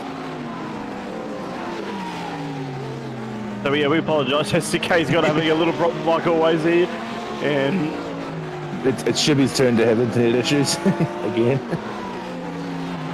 So we've got Gowans and Sanderson there on screen. Sanderson's got in front of Jake Edwards. Not quite sure when that happened. But Sanderson now looking to make a move on Gowans. There was a bit of contact coming in there. It's Sanderson straight with the pass down. He got past on the last lap and he was let through actually on this straight. So he's making the move through the field now. But this is a good pack here. I like seeing cars in a train. No damage, just with their own little strategies and letting this race unfold. We're 52 odd minutes into this race and we've still got a long way to go. Yeah, definitely. This is the thing with these 90-minute races. As you get to this sort of 2/3 mark, you're starting to settle in. You've had a full tank of fuel, possibly new tyres as well this week. I didn't actually look at pit stop time, so I was going to have a look. So Ray Oliver, 32 seconds, so that would probably suggest he's taken tyres as well. 23 for Jake Edwards. If he was running low on fuel, that would be a full tank. 28 for Greg Barber, possibly a couple of tyres maybe. Yeah, so as well with the new IMSA rule that they can change tyre and do fuel at the same time, so that's why we're seeing, you know, a lot of guys just take the tyres. Why not? You get a free set of tyres. And I do like the old rules, the ones that we run in Australia, but, you know, change it up. It does make better racing and it makes the tyre gaming during races a lot better, especially if you cap the tyres. So we could cap the tyres. That might be a thing we bring in as we see it pass there. It's an interesting looking helmet. It is an interesting looking helmet now you pointed out.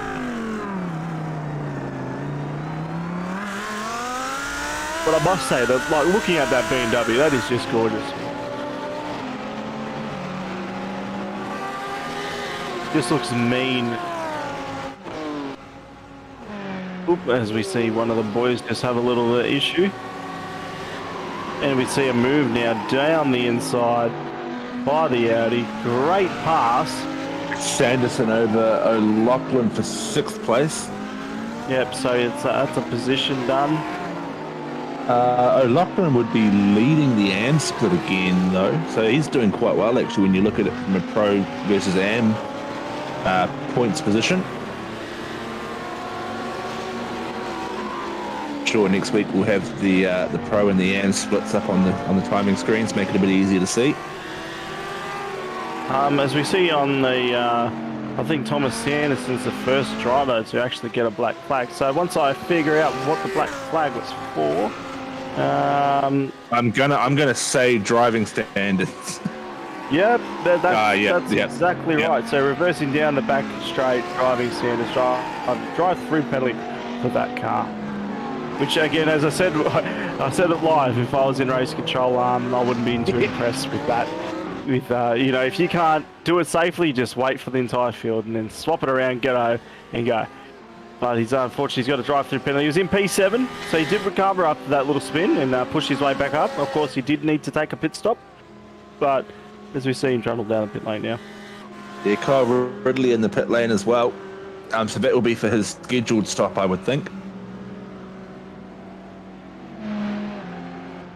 28 and a half seconds for Kyle Ridley. So yeah, that'll be fuel to the finish for Kyle.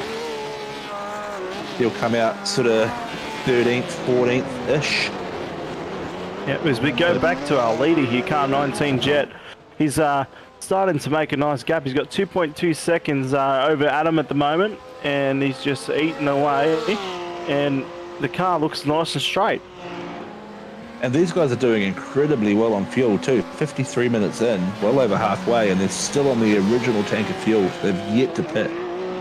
Yep, and these Daniel boys Burns checked out his pit. Fast laps, like 118, 118, 118. Like, Jet's so consistent with his lap times here.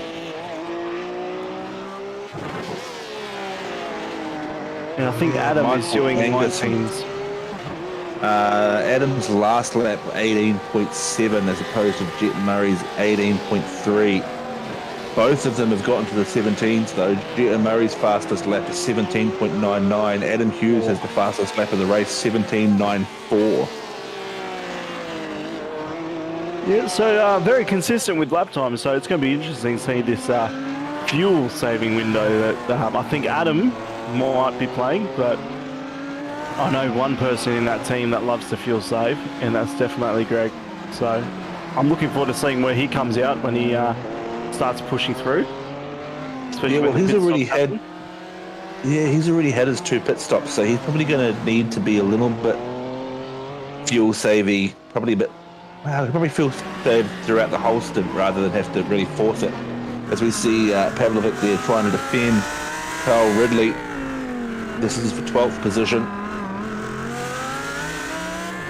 Carl Ridley, of course, just coming out of the pits, probably on fresher tyres as well. He's going to get that move done. That's a tight spot to try and get a pass done. Does it well, though. He's done a very good job there to get that pass done.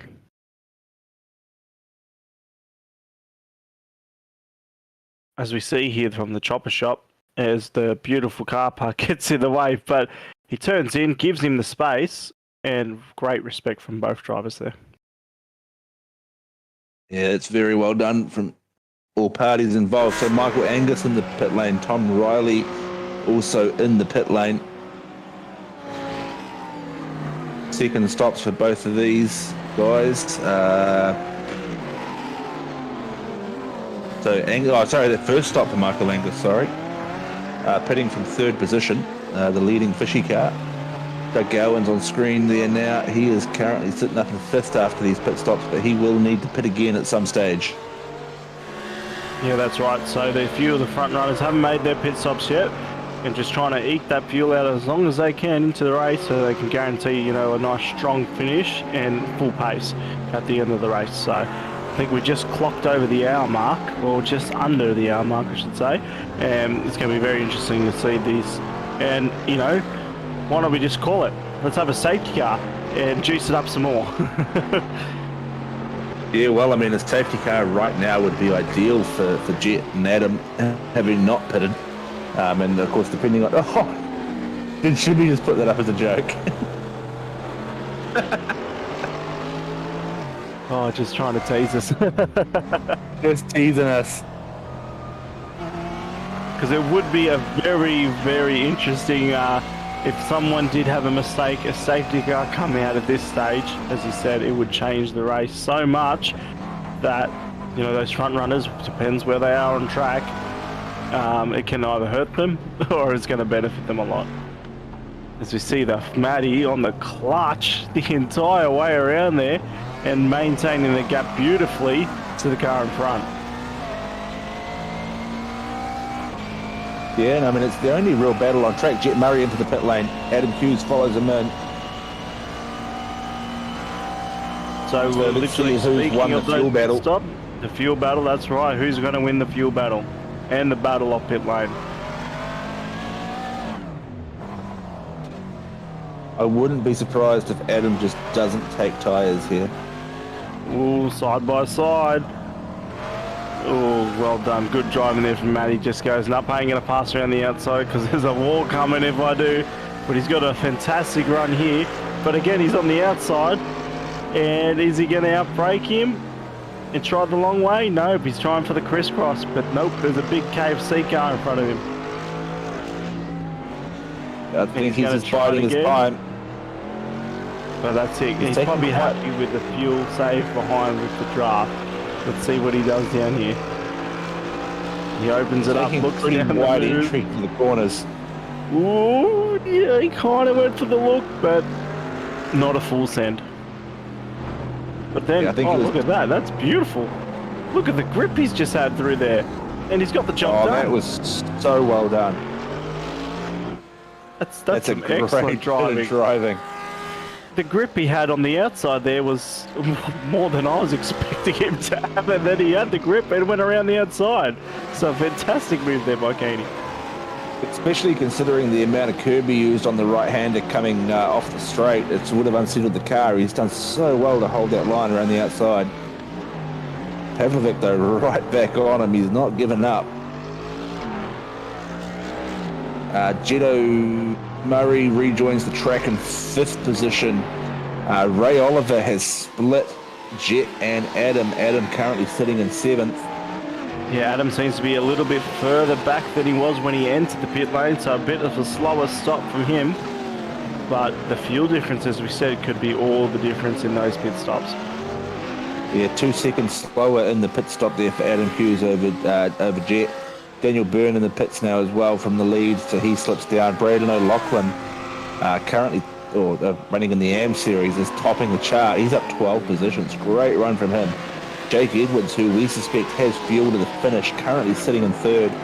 Doug Gowans now finds himself up in 2nd place.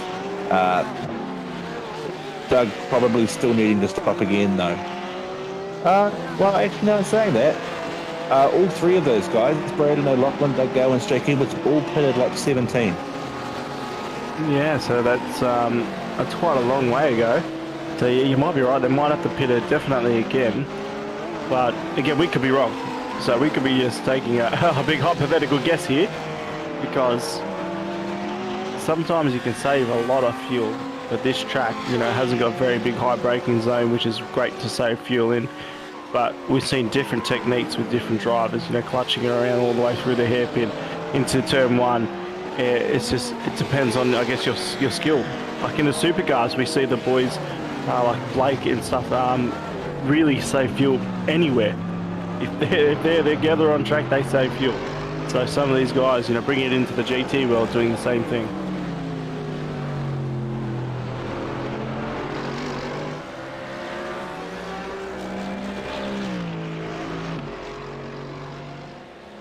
Yeah, for sure. The fuel saving is certainly something that's going to make a huge difference as we come down to the end of this 90-minute race. Doug Gowans now right on the back of Brendon O'Loughlin up the front, and Jake Edwards.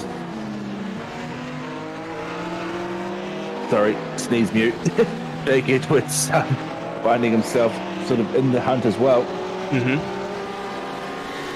You see on board here with Gowan, he's sitting in P2 on track at the moment, and he's been cruising along in that middle P7 area, so the gap is quite interesting to see where he's going to fall back in the chart and on track once he's made his stop. Sorry. Yeah, he's had a pretty uneventful race, really. He's just slipped under the radar. He's been involved in a couple of little battles, but nothing really too exciting. And that's often the best way to win races, just quiet achieving. Oh, that's right. And you can sneak right up on those leaders if, they're out having their fun at the front, having a battle. And like sometimes on a track like this, you battle, it will actually bring you back to the guys, as we saw that 5-car battle like 10 laps ago. It brings so many other cars in the battle, and it probably hurt them. But sometimes you don't even want to work with the guy next to you, you just want to pass him. Oh yeah, for sure. So many guys, don't. It's all good and well running side by side, but you want to get past, you want to get in front, as we see. Yeah, that's a good move by Husey there. Yeah. Yeah.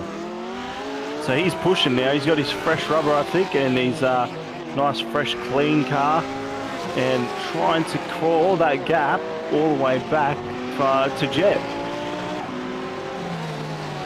Yeah, interestingly, Greg Barber, his teammate, just looking on the timing screen quickly, down in 14th. So I don't know whether the pit cycle's just not been friendly to him or what's happened there, but he finds himself way down the order now as well. So from having a pretty solid run down 14th, not ideal for the other crisscross shunts car. Yeah, last week we did as well see Greg, I think, get a speeding penalty in pit lane that knocked him down a few, so maybe that's happened again this week, which would be it's very unlike Greg, but it can happen to the best of us, especially in the long races. You're pushing, especially like Long Beach, you're turning constantly and you don't really get the break, and you get fatigued, you get strained, and then you make a simple 1% mistake and it can cost you big time. Yeah, the mental capacity required to run full pace for 90 minutes at a track like Long Beach is certainly something else. Yeah, no breaks here at Long Beach. We'll be probably getting ready for the Bathurst 12 hour this weekend too. So, jumping from the Bathurst to this, and everyone knows what Bathurst is like. That's a wrestle on its own. But doing this the night before, it's not fun. Well, it's fun for us because we get to watch in and It's fun for us commentate, to sit and watch. but definitely the guys out on track here, as we see. But we haven't seen too many mistakes in this second half of the race, which has been great. You know, these guys here battling up the front, Jet tucking his way through and pushing them, putting all the pressure on the car in front from the juice. Just patient. P3 still sitting there. He knows he's going to get those spots back from when those guys pit. And that's Brendon in front, isn't it? In the 88 in the Audi. So let's see if Jet makes that move early and tries to again build that bridge to Hughesy back there. Because Hughesy's going to have 2 cars in between him, possibly 3 now between him and Jet. Michael Angus drag races down the back straight over Pavlovic, gets the move done up on the inside. Gains quite a bit of time through the final sector as well.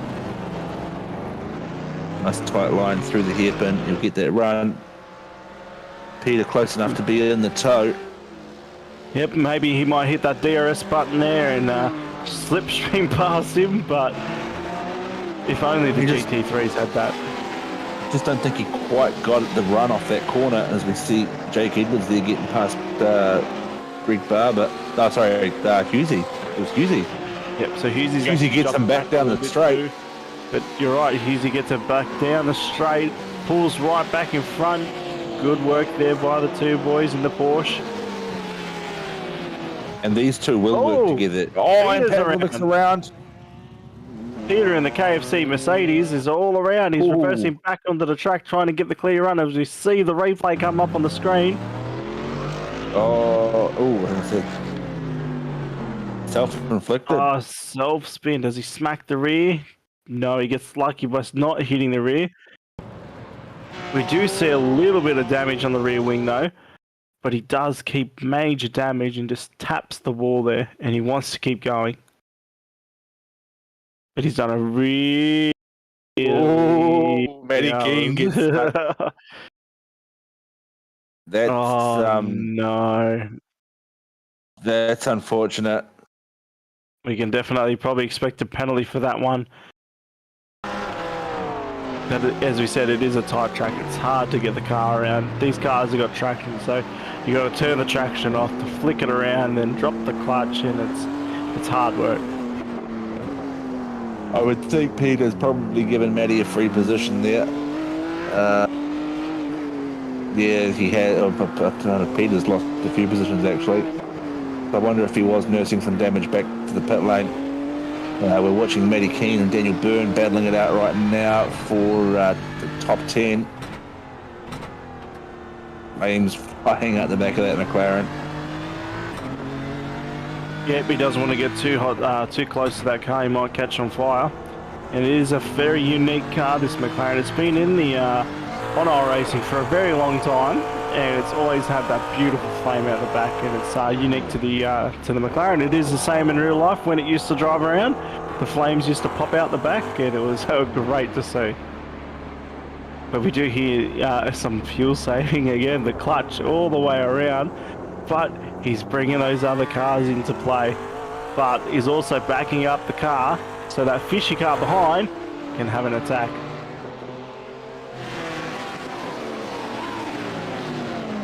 Ooh, Hughesy on the attack here. He's trying to get his way back through the field, and he's gone around the outside for this corner and gets the job done. Well done. It wasn't too hard. I think the car was giving it to him, but he's back in P2. Yeah, now chasing down Jetta Murray, who's pulled himself out of 3.5 second lead. Jake Edwards, I really suspected that he would have probably gone through with Hughesy. Of course, the Crisscross boys working together. We talked about them sort of wanting to get past each other. I thought that would have been one of those opportunities where the teammates wouldn't have worked together. Yeah, and Hughesy's done a really good job there because the gap was originally like 5 seconds, and he's closed it down. Yeah, it's only 2 and a bit. But with the traffic he's had, passing the cars, he's done a good job to get through there back to P2. And I mean, look at the timing screens last lap by. So Jetta Murray 19.1, Adam Hughes 19.6, Braden O'Loughlin running in third 21.3. Gowans and Jake Edwards both 20.6s. So significant pace advantage for those top two guys. Bradbury just set his fastest lap of the race at 19.61. Yeah, you're right, and he's in the Ferrari as well, so he's doing quite well there. And a 19.61 around here, pushing hard. He's matching those couple of front runners. So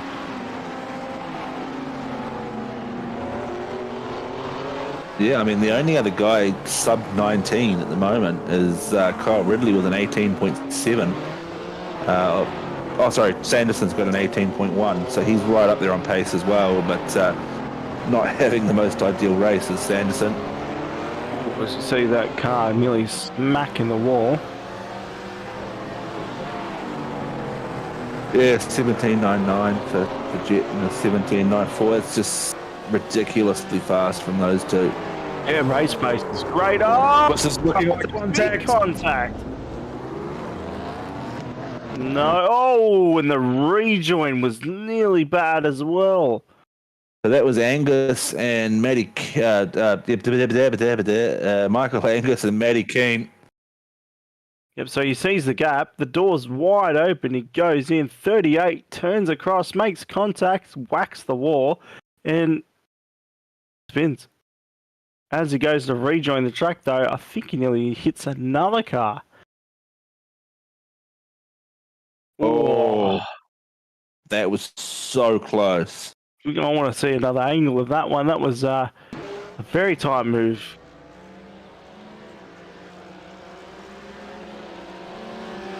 So we're hearing Andrew Linemont as well had contact while we're watching that replay. But here we go through here. Is he far enough up the inside for this con? I think he might be. I don't think he is. He's come across the back. He's hit the. He's up the inside. I think he's made contact with the right rear. I don't think he's far enough up. Yeah, no. He's far enough up the inside. But they're not really at the apex either, so it's... Yeah, but that's when the new rule comes into play with the turning point. So race control should be determining who's side by side at what point on entry. So if you're side by side, you have to give the race group on entry at the turning point, which is a great way to see who's going to win the corner or not. So if you're up the side, at the B pillar, at turn-in, your corner. But if you're not up the B pillar, side by side, you should be backing up to avoid contact, or you go side by side without contact. So it's going to be interesting to see the verdict from race control. Sorry for my race control verdict, but it is a habit since I have in race control. It's good to have that explanation, though. Yeah, because for people watching who perhaps don't sort of know how race control works, or just get angry when race control dishes them out penalties, it's quite often good to have that explanation. Obviously, sometimes your opinion here, sitting there commentating, could be quite different to the guys sitting in race control that give out the penalty. But they look at it a lot more times than we do on the broadcast as well. We look at it once or twice. They go over it, a dozen times. And Jake Edwards in the wall from fourth position. Commentators curse on 97. I've done it again. Please. What's happened here? Has he done it on his own? I think he might have. Oh, he has. Oh, he's done the old... got a little bit wide on the dirty stuff. He's done the old rear engine Porsche. The old rear engine Porsche. I love it. But is he stationary? Is he still there? Nah, he's got the... Oh, that's a drive-through penalty. We've seen that move before. Oh, he did the right thing there, I think, getting right off the track. And because that part of the track is very wide... Yeah, definitely. Probably gets away with reversing on that particular part of the track. Yeah. ShiBBy's going to jump on the comms. Guys, while you're all out there watching tonight on Friday, I hope you're having a nice cold one and enjoying our broadcast tonight. If you are, can I ask you a huge favour? And cheers us with your drink tonight on that like button, and let us know how much you're enjoying this broadcast as we see Matty Keane around, I think, just then. Yeah, someone's definitely around in the background. But yes, guys, if you are enjoying it, let us know by hitting that like button, and you don't actually know how much it helps us out as Andrew Lydon's around. Oh my God, I'm getting off the comms. I am so sorry. That is right. Not only just hit the like button, get in the comments and tell us how good that beer is. Yeah, Greg Barber up the inside now of Daniel Byrne as well. So Daniel Byrne falls victim of his teammate's incident there, loses the position to Barber. Tell you what, I could certainly do with a cold one. And you were actually right, Brendon. So race control's verdict on the car contact with 38 and 205, and that was on the lap 48. 205 wasn't far enough up the inside that turning point, which is what I was explaining. And contact has made car 38 to spin, so that's contact causing disadvantage. So that's a drive-through penalty. And breaking news, guys: Jet Murray is not in the lead. Adam Hughes is now the leader, so Jet is not in the lead. He is no longer in the race. Jet's disconnected. He dropped down to 16th, which is the last running car on track. So we might try and figure out what happened there. So we've heard over. He's entered the pits on lap 51. Not sure why. So we might find out. He's entered pit lane, which gives getting a lovely helicopter shot here. So he hasn't got incident points, so he wouldn't have got a penalty. Yeah, that's interesting. Jet, if you're out there and watching at the moment, please give us an update, man. We'd like to know. Oh, so we're hearing. So we might get a replay. We're hearing he has had contact. And still right on board with Barber at the moment, though. He's trying to chase down Matty Keane. He's got a good run here, but so much better of it. Oh, thanks, Matty. Matt in the chat as well said he's spun. So thanks for the update, Matt. So I think we found the replay as we see a port there in the fence. It's Jake Edwards in the wall again. Oh, 97 in the wall again. Oh, and then an Audi there in the wall. I'm not sure who that was in the Audi back there in the wall. So we've got cars. As soon as ShiBBy gets on the comms, cars parked up everywhere. Made everybody crash. This is unbelievable. He's made them all thirsty. So we're just going to stay live until we can see if a safety car is being called. And the safety car. I think we're too late in the race, aren't we? Aren't we too close to the end? No, we've still got a 10-minute window, so it could possibly still be called. I did hear race control mention the word safety car. I'm not sure if it is or not. But we're going to go back and have a look at what happened to Jet.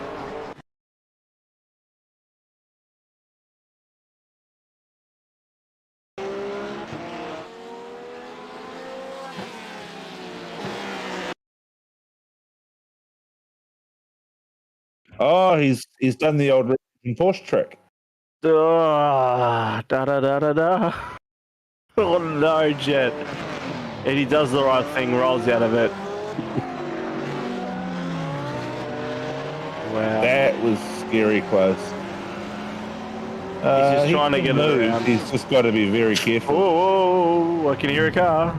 But nope, gets off it again. Well done. It's like watching that Austin Powers movie. Yeah, it is a little bit, eh?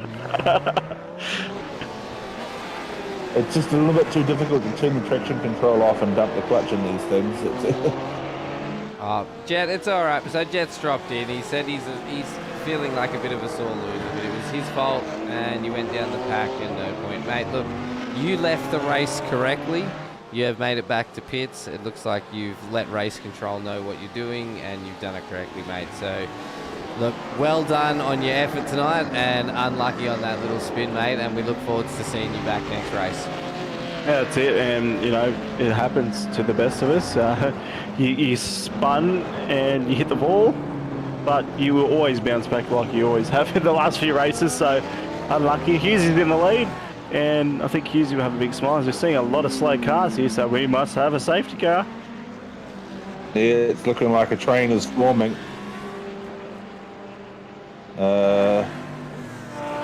Stefan's in the car, but he's not on track. Is it Fritzy the safety car, or is it someone else? Yeah, so Fritzy's in the safety car. So it's Fritzy's first time in the race control with us this season. He's just bought the McLaren. I do know that because he joined the box with me last week. So he might not have our beautiful paint yet. So that's my fault. But we'll blame ShiBBy. We'll blame ShiBBy. So Yep, definitely ShiBBy's fault. 100%. Because we wouldn't have seen it if ShiBBy didn't go in comms and jinx every car. So if you agree with me, just smash the like button. We could all agree. Everybody share their love. Everybody share their disgust for ShiBBy in the comments, but just keep it peaceful. Did he nearly put it in the fence then? It looked pretty close. I thought he nearly put it in the fence. If he did, it would have been. He's learned everything he knows from Tyson. I can't confirm or deny that. But while we're on the safety car, this is going to bunch the field up for a fantastic finale here. It's what I wanted. I called it. I would love a safety car to bring these guys together. And it's going to make Husey under pressure because we got Greg in P4, Keen in P3, and he started 16th. So he's done a fabulous job there. And Kyle sitting in P2. So Husey's under a lot of pressure here. It's going to be a great restart.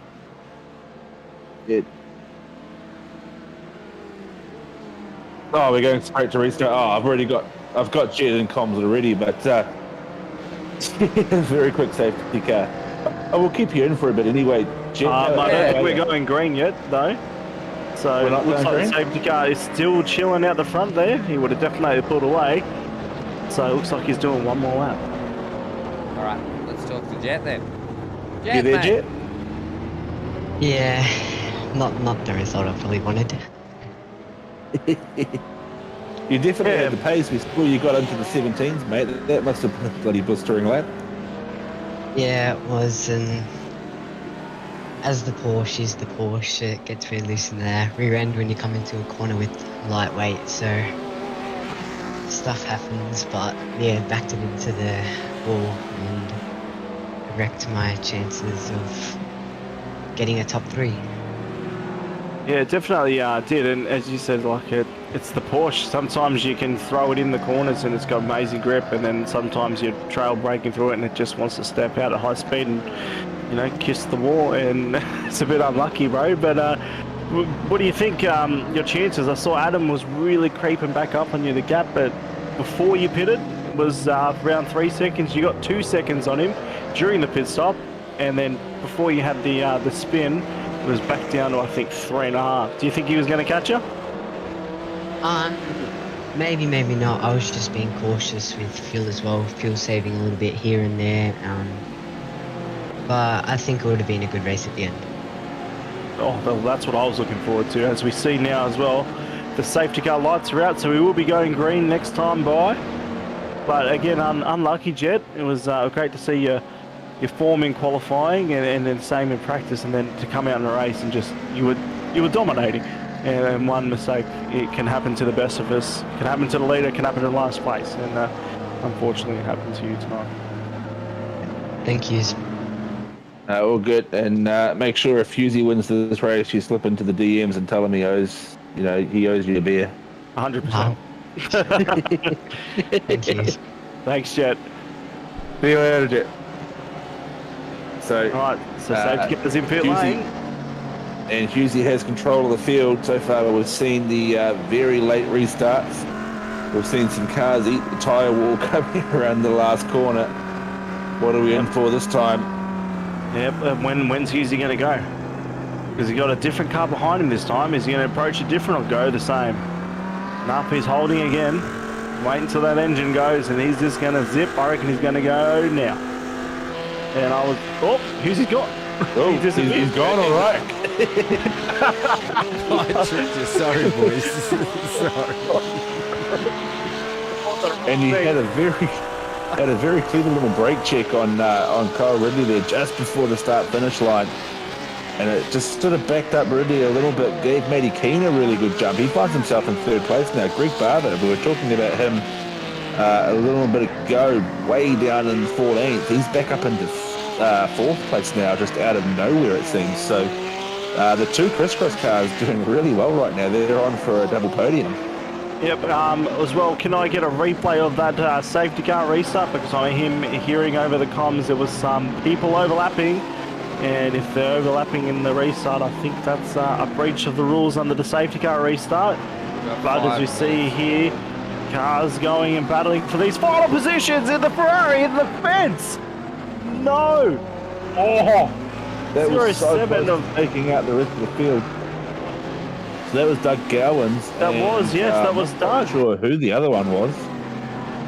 So Doug's gone off the racing line, giving these cars a lot of space, and then there's... Was that Matty?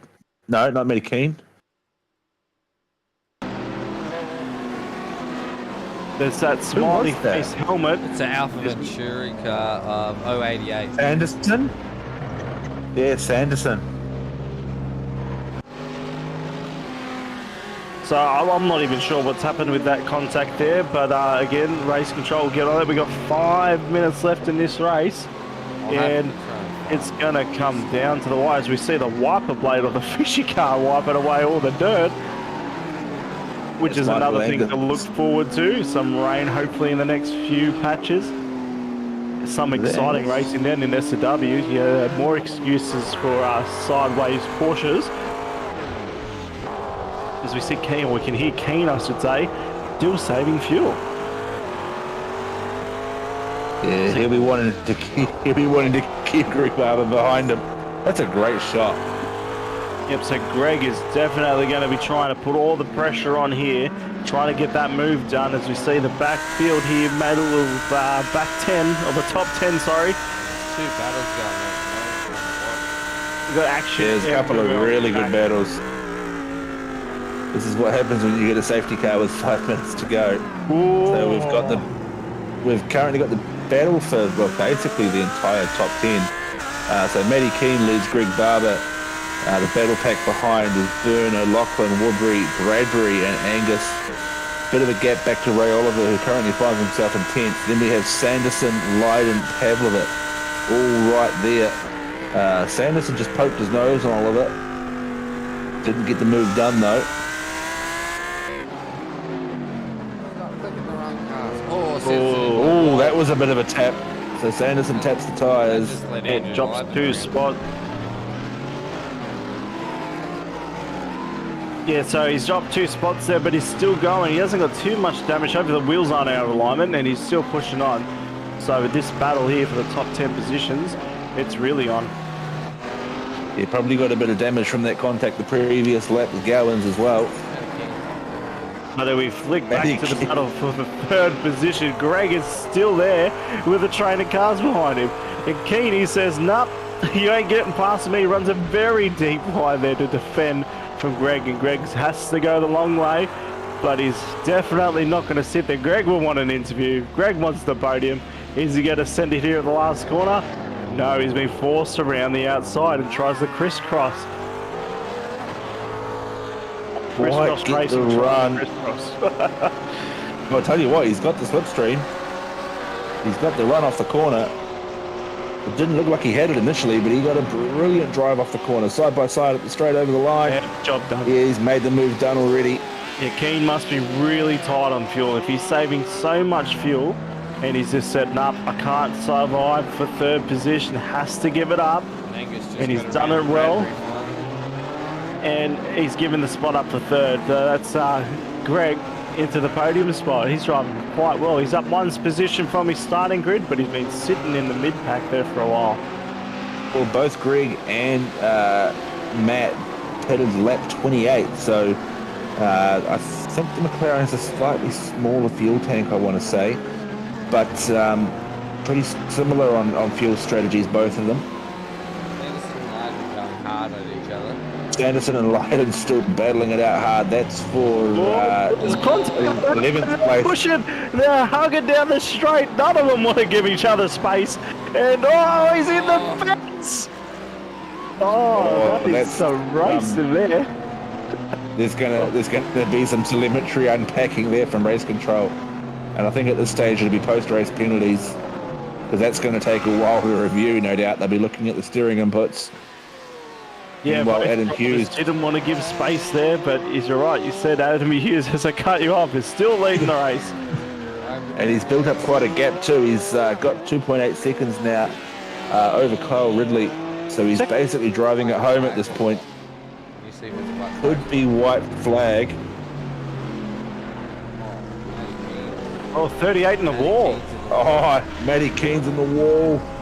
So from 4th place, such good position, he finds himself, well, he'll pretty much be running last on track now, I would expect. Or last on lead lap anyway. No, there's no way he's out of fuel. He stopped. He has. Look, he's just full stop. He hasn't taken fuel at the last pit stop, or he's not put enough in. Yeah, I think he might be 2 laps short, because we're just over it, so he might be white flag. Because we just click over the 130, so it's either one more lap now. And Hughesy's flashing the headlights, so that must be the end of the race. It is the white flag. Adam Hughes has crossed the line for P1. A great drive from him. Kyle Ridley in P2. And Greg crosses the line for P3. Look at the race. Look at the And then look at this train of Look at cars. the battle over the line. Bradbury and who was that? Oliver coming side by side across the line for 8th place. Further back through, Pavlovic. Who we got coming up here? This should be Lydon and Gowans. Yeah, a couple of limpers over the line here. Tyler Sheep and Gowan. Oh no, Tyler Sheaf and Gowans. Tyler Sheaf's car does not look healthy. What a crazy ass. But wow, Brenda, what a crazy race that was. We had action non-stop through that race. It was hard to watch the lead, it's hard to watch the mid-back because there was just action everywhere. The strategies, the safety cars, and of course the battling. Awesome racing. Yeah, well, I mean, we called it right from the calendar announcement. Long Beach here, round 4 was going to be an exciting one to watch, and it certainly delivered. Plenty of action, plenty of chaos. Well, look at that. Look at all those great cars racing in just at between. this shot. They're everywhere. But Hughesy bringing it home. The car looks relatively clean as well, so he's done a great job there. Yeah, so Which running is, through. it's very strange to see Hughesy with a clean car and 0 incidents. So, well done, Hughesy. So running through the final finishing results, in 1st place Adam Hughes, Kyle Ridley 2nd, Greg Barber 3rd, completing the double podium for the Crisscross Shunts team. Daniel Byrne 4th, Braden O'Loughlin 5th, Warbury 6th, Michael Angus 7th, Robbie Bradbury in 8th, Ray Oliver 9th, Thomas Sanderson 10th, Pavlovic 11th, Lydon 12, Gowans 13, Sheafy coming home in 14th there. Great finish for him. Matty Keen, after running out of fuel, finds himself 1 lap down in 15th, first of the non-finishers. First of the non-finishers. The rest of the non-finishers, Riley, Edwards, Jet O'Murray, Michael Loke, Adam Simpson, Carl Hodgkinson, Proctor, Billy, Gray, Warwick, Lamb, and Boylette did not start the race after a connection issue, so we have our top 3 parked up there on the podium. Great looking shot of our top 3.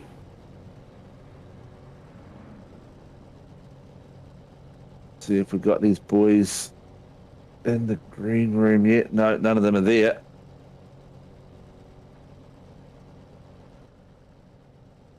Plenty of action though from Long Beach next week. Next Friday we do head to Sandown, so back to Australia before we head to the UK for a couple of rounds. Donington and Brands Hatch, Red Bull Ring after that, back to Bathurst, and then our round 10 finishes at Le Mans. That's going to be probably a bit of a slugfest from a commentary point of view, but certainly going to be interesting to see the GT3s running around there.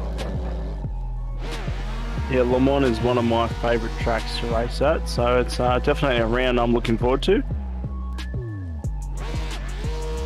So while we wait for Why the is drivers, Barber doing an American burnout? Yeah, we can see the SVG burnout there done by Greg. And he's pulled it up right against the pit wall and says, I'm just going to spin him up. And he looks like he's going to join him.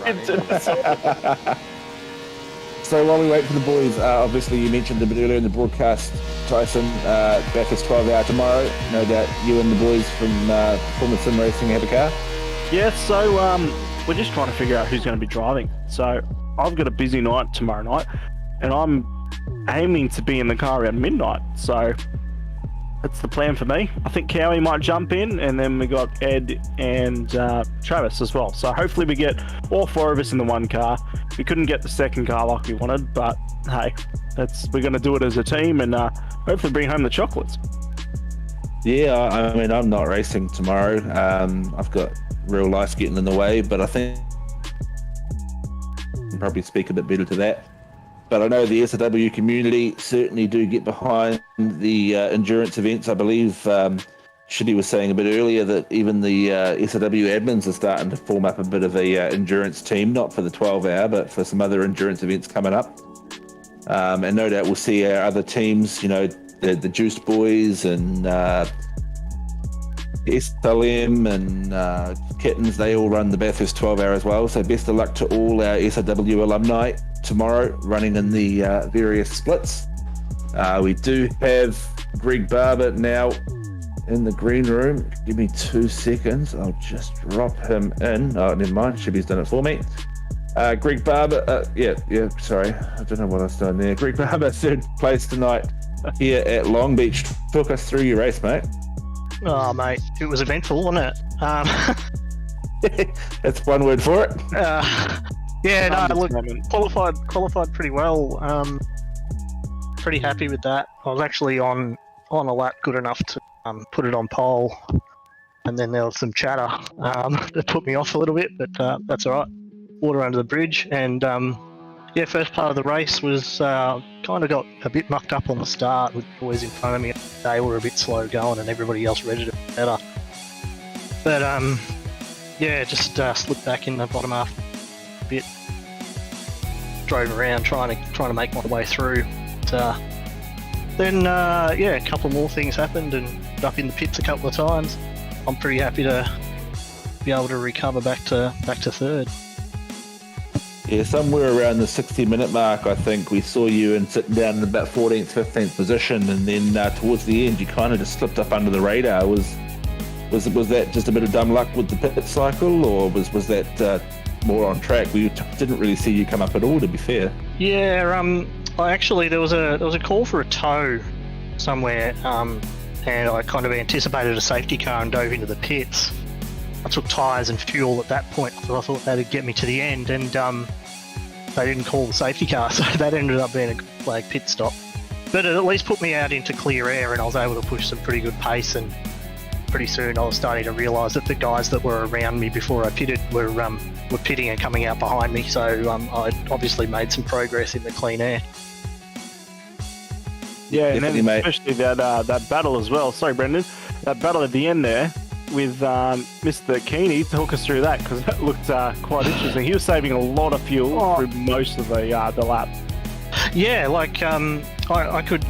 was catching up to him. He was a couple of spots in front of me towards the end of the race there, and myself and I think it was Daniel Byrne and someone else were catching him quite handily. And as you know, those boys had some trouble in front of me, and I managed to get past Daniel onto the back of Matty. So yeah, when I heard he'd run out of fuel, it kind of explained why he had no pace. I was surprised that I had so much pace on him. So at the end of the race there, it was just a matter of getting the right drive out of the last corner so that I could pick up a bit of speed in the tow and get past him. Eventually, once I was alongside him, he gave up pretty easily, because obviously there's no point in fighting if out of fuel. Yeah, that was certainly an interesting one. You both pitted on lap 28, but obviously Matty opted to take a bit less fuel, and it's cost him in the end there. But a good result for you and the team, no doubt. Obviously 1-3 for the crisscross shunts 911s. Who else do you need to thank, mate? Crisscross Racing. Adam can talk about some of the sponsors. I'll just mention Shunt Scenery, they're a major sponsor. Jennifer Russell Real Estate, Game Changer and June Designs, and AE Boards. If I've missed any, get them from Adam. Yeah, no, there's a few there. We'll leave some work for Adam to do. Fair enough, mate. And once again, congratulations on a podium, good result, and we'll see you next week at Sandown, mate. Thanks, buddy.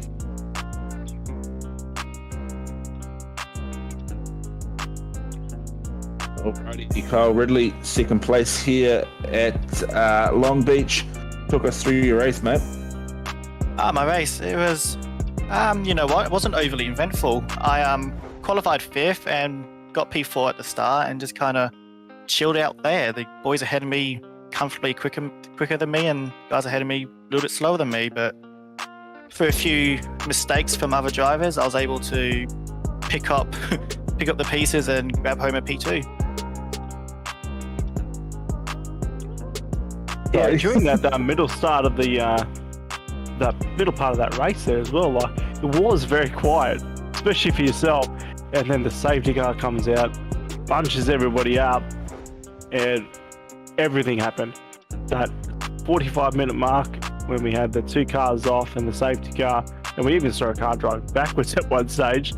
But you say for a Long Beach, your race was quiet.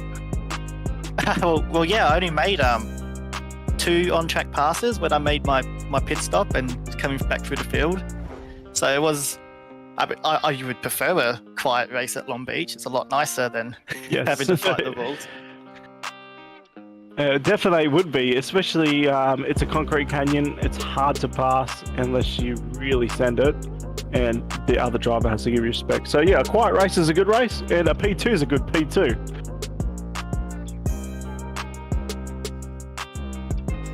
Yep, definitely. So, who do you need to thank, mate?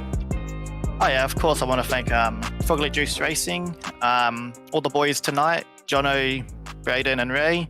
Unfortunately, Jono had a technical issue, but all 3 of us grabbing the top 10, and I think Brayden potentially first for the Pro-Am, so good on him.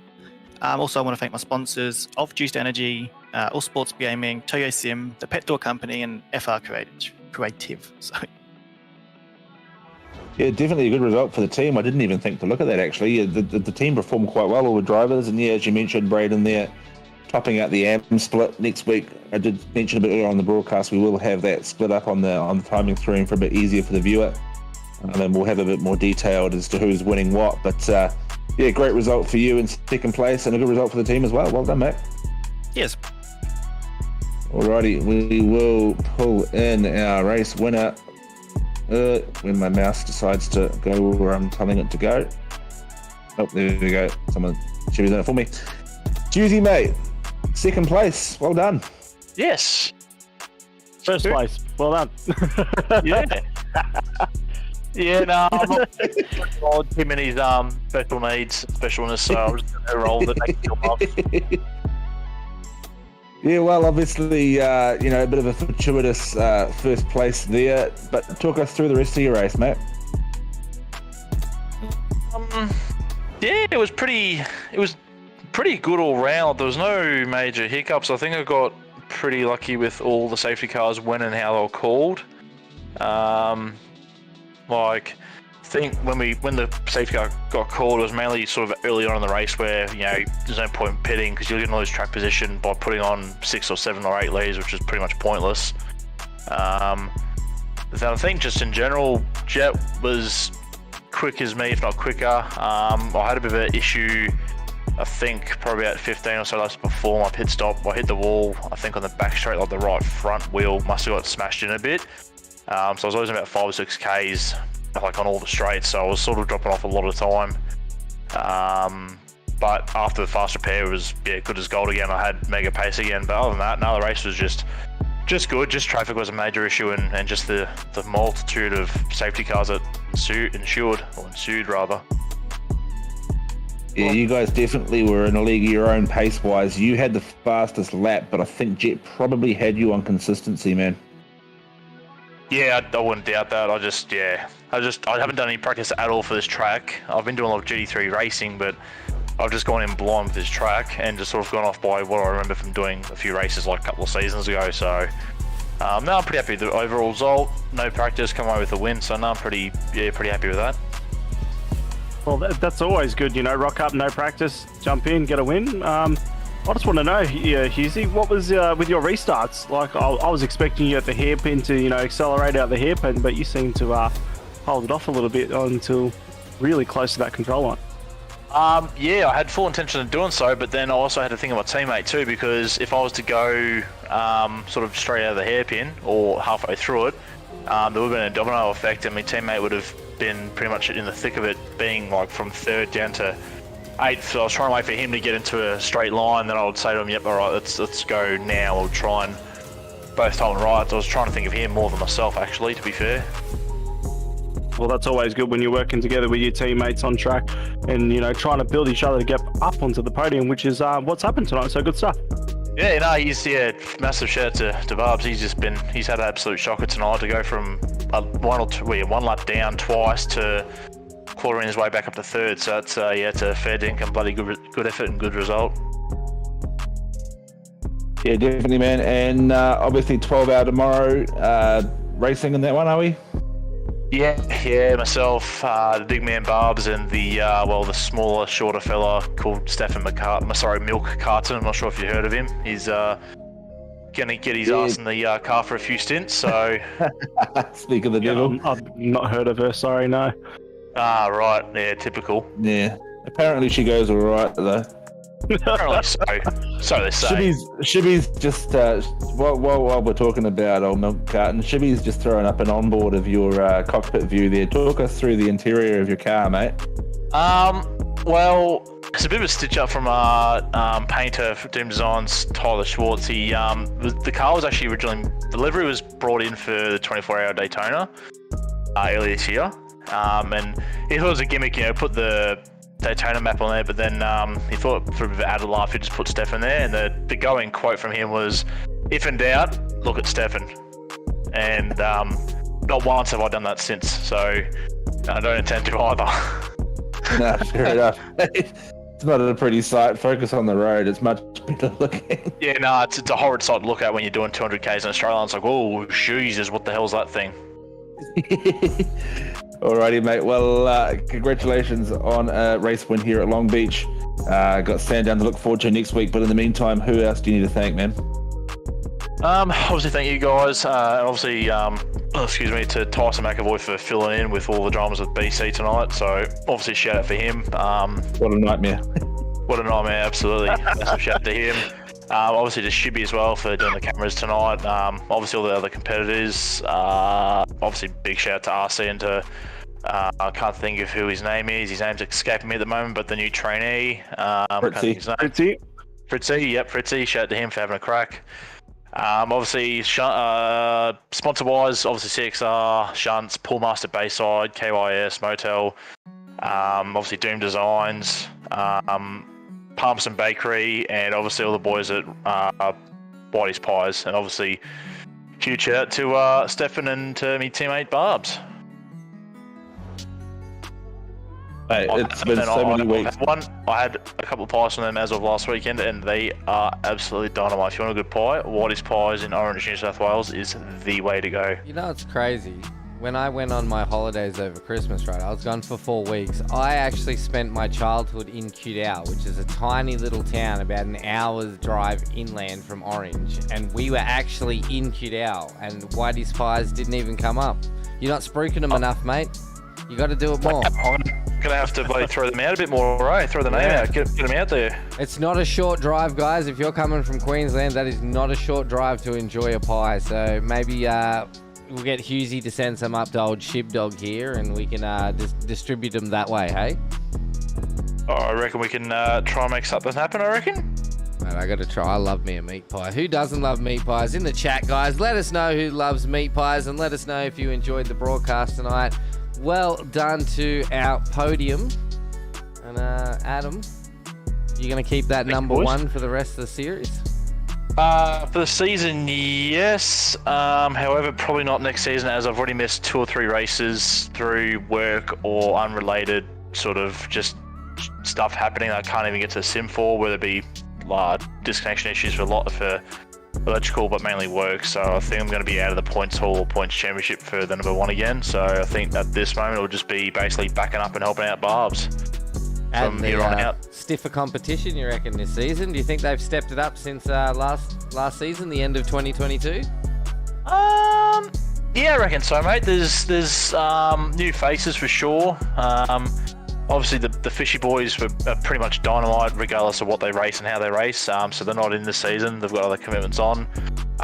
So the new competition's on par with them. So it's making me be a little bit more observative and a little bit more concentrate on what I'm doing and not doing. So it's same game, different people, which is good. So new faces. I can't go wrong with new faces, mate. We need to grow the community and grow this sport and the channel, of course.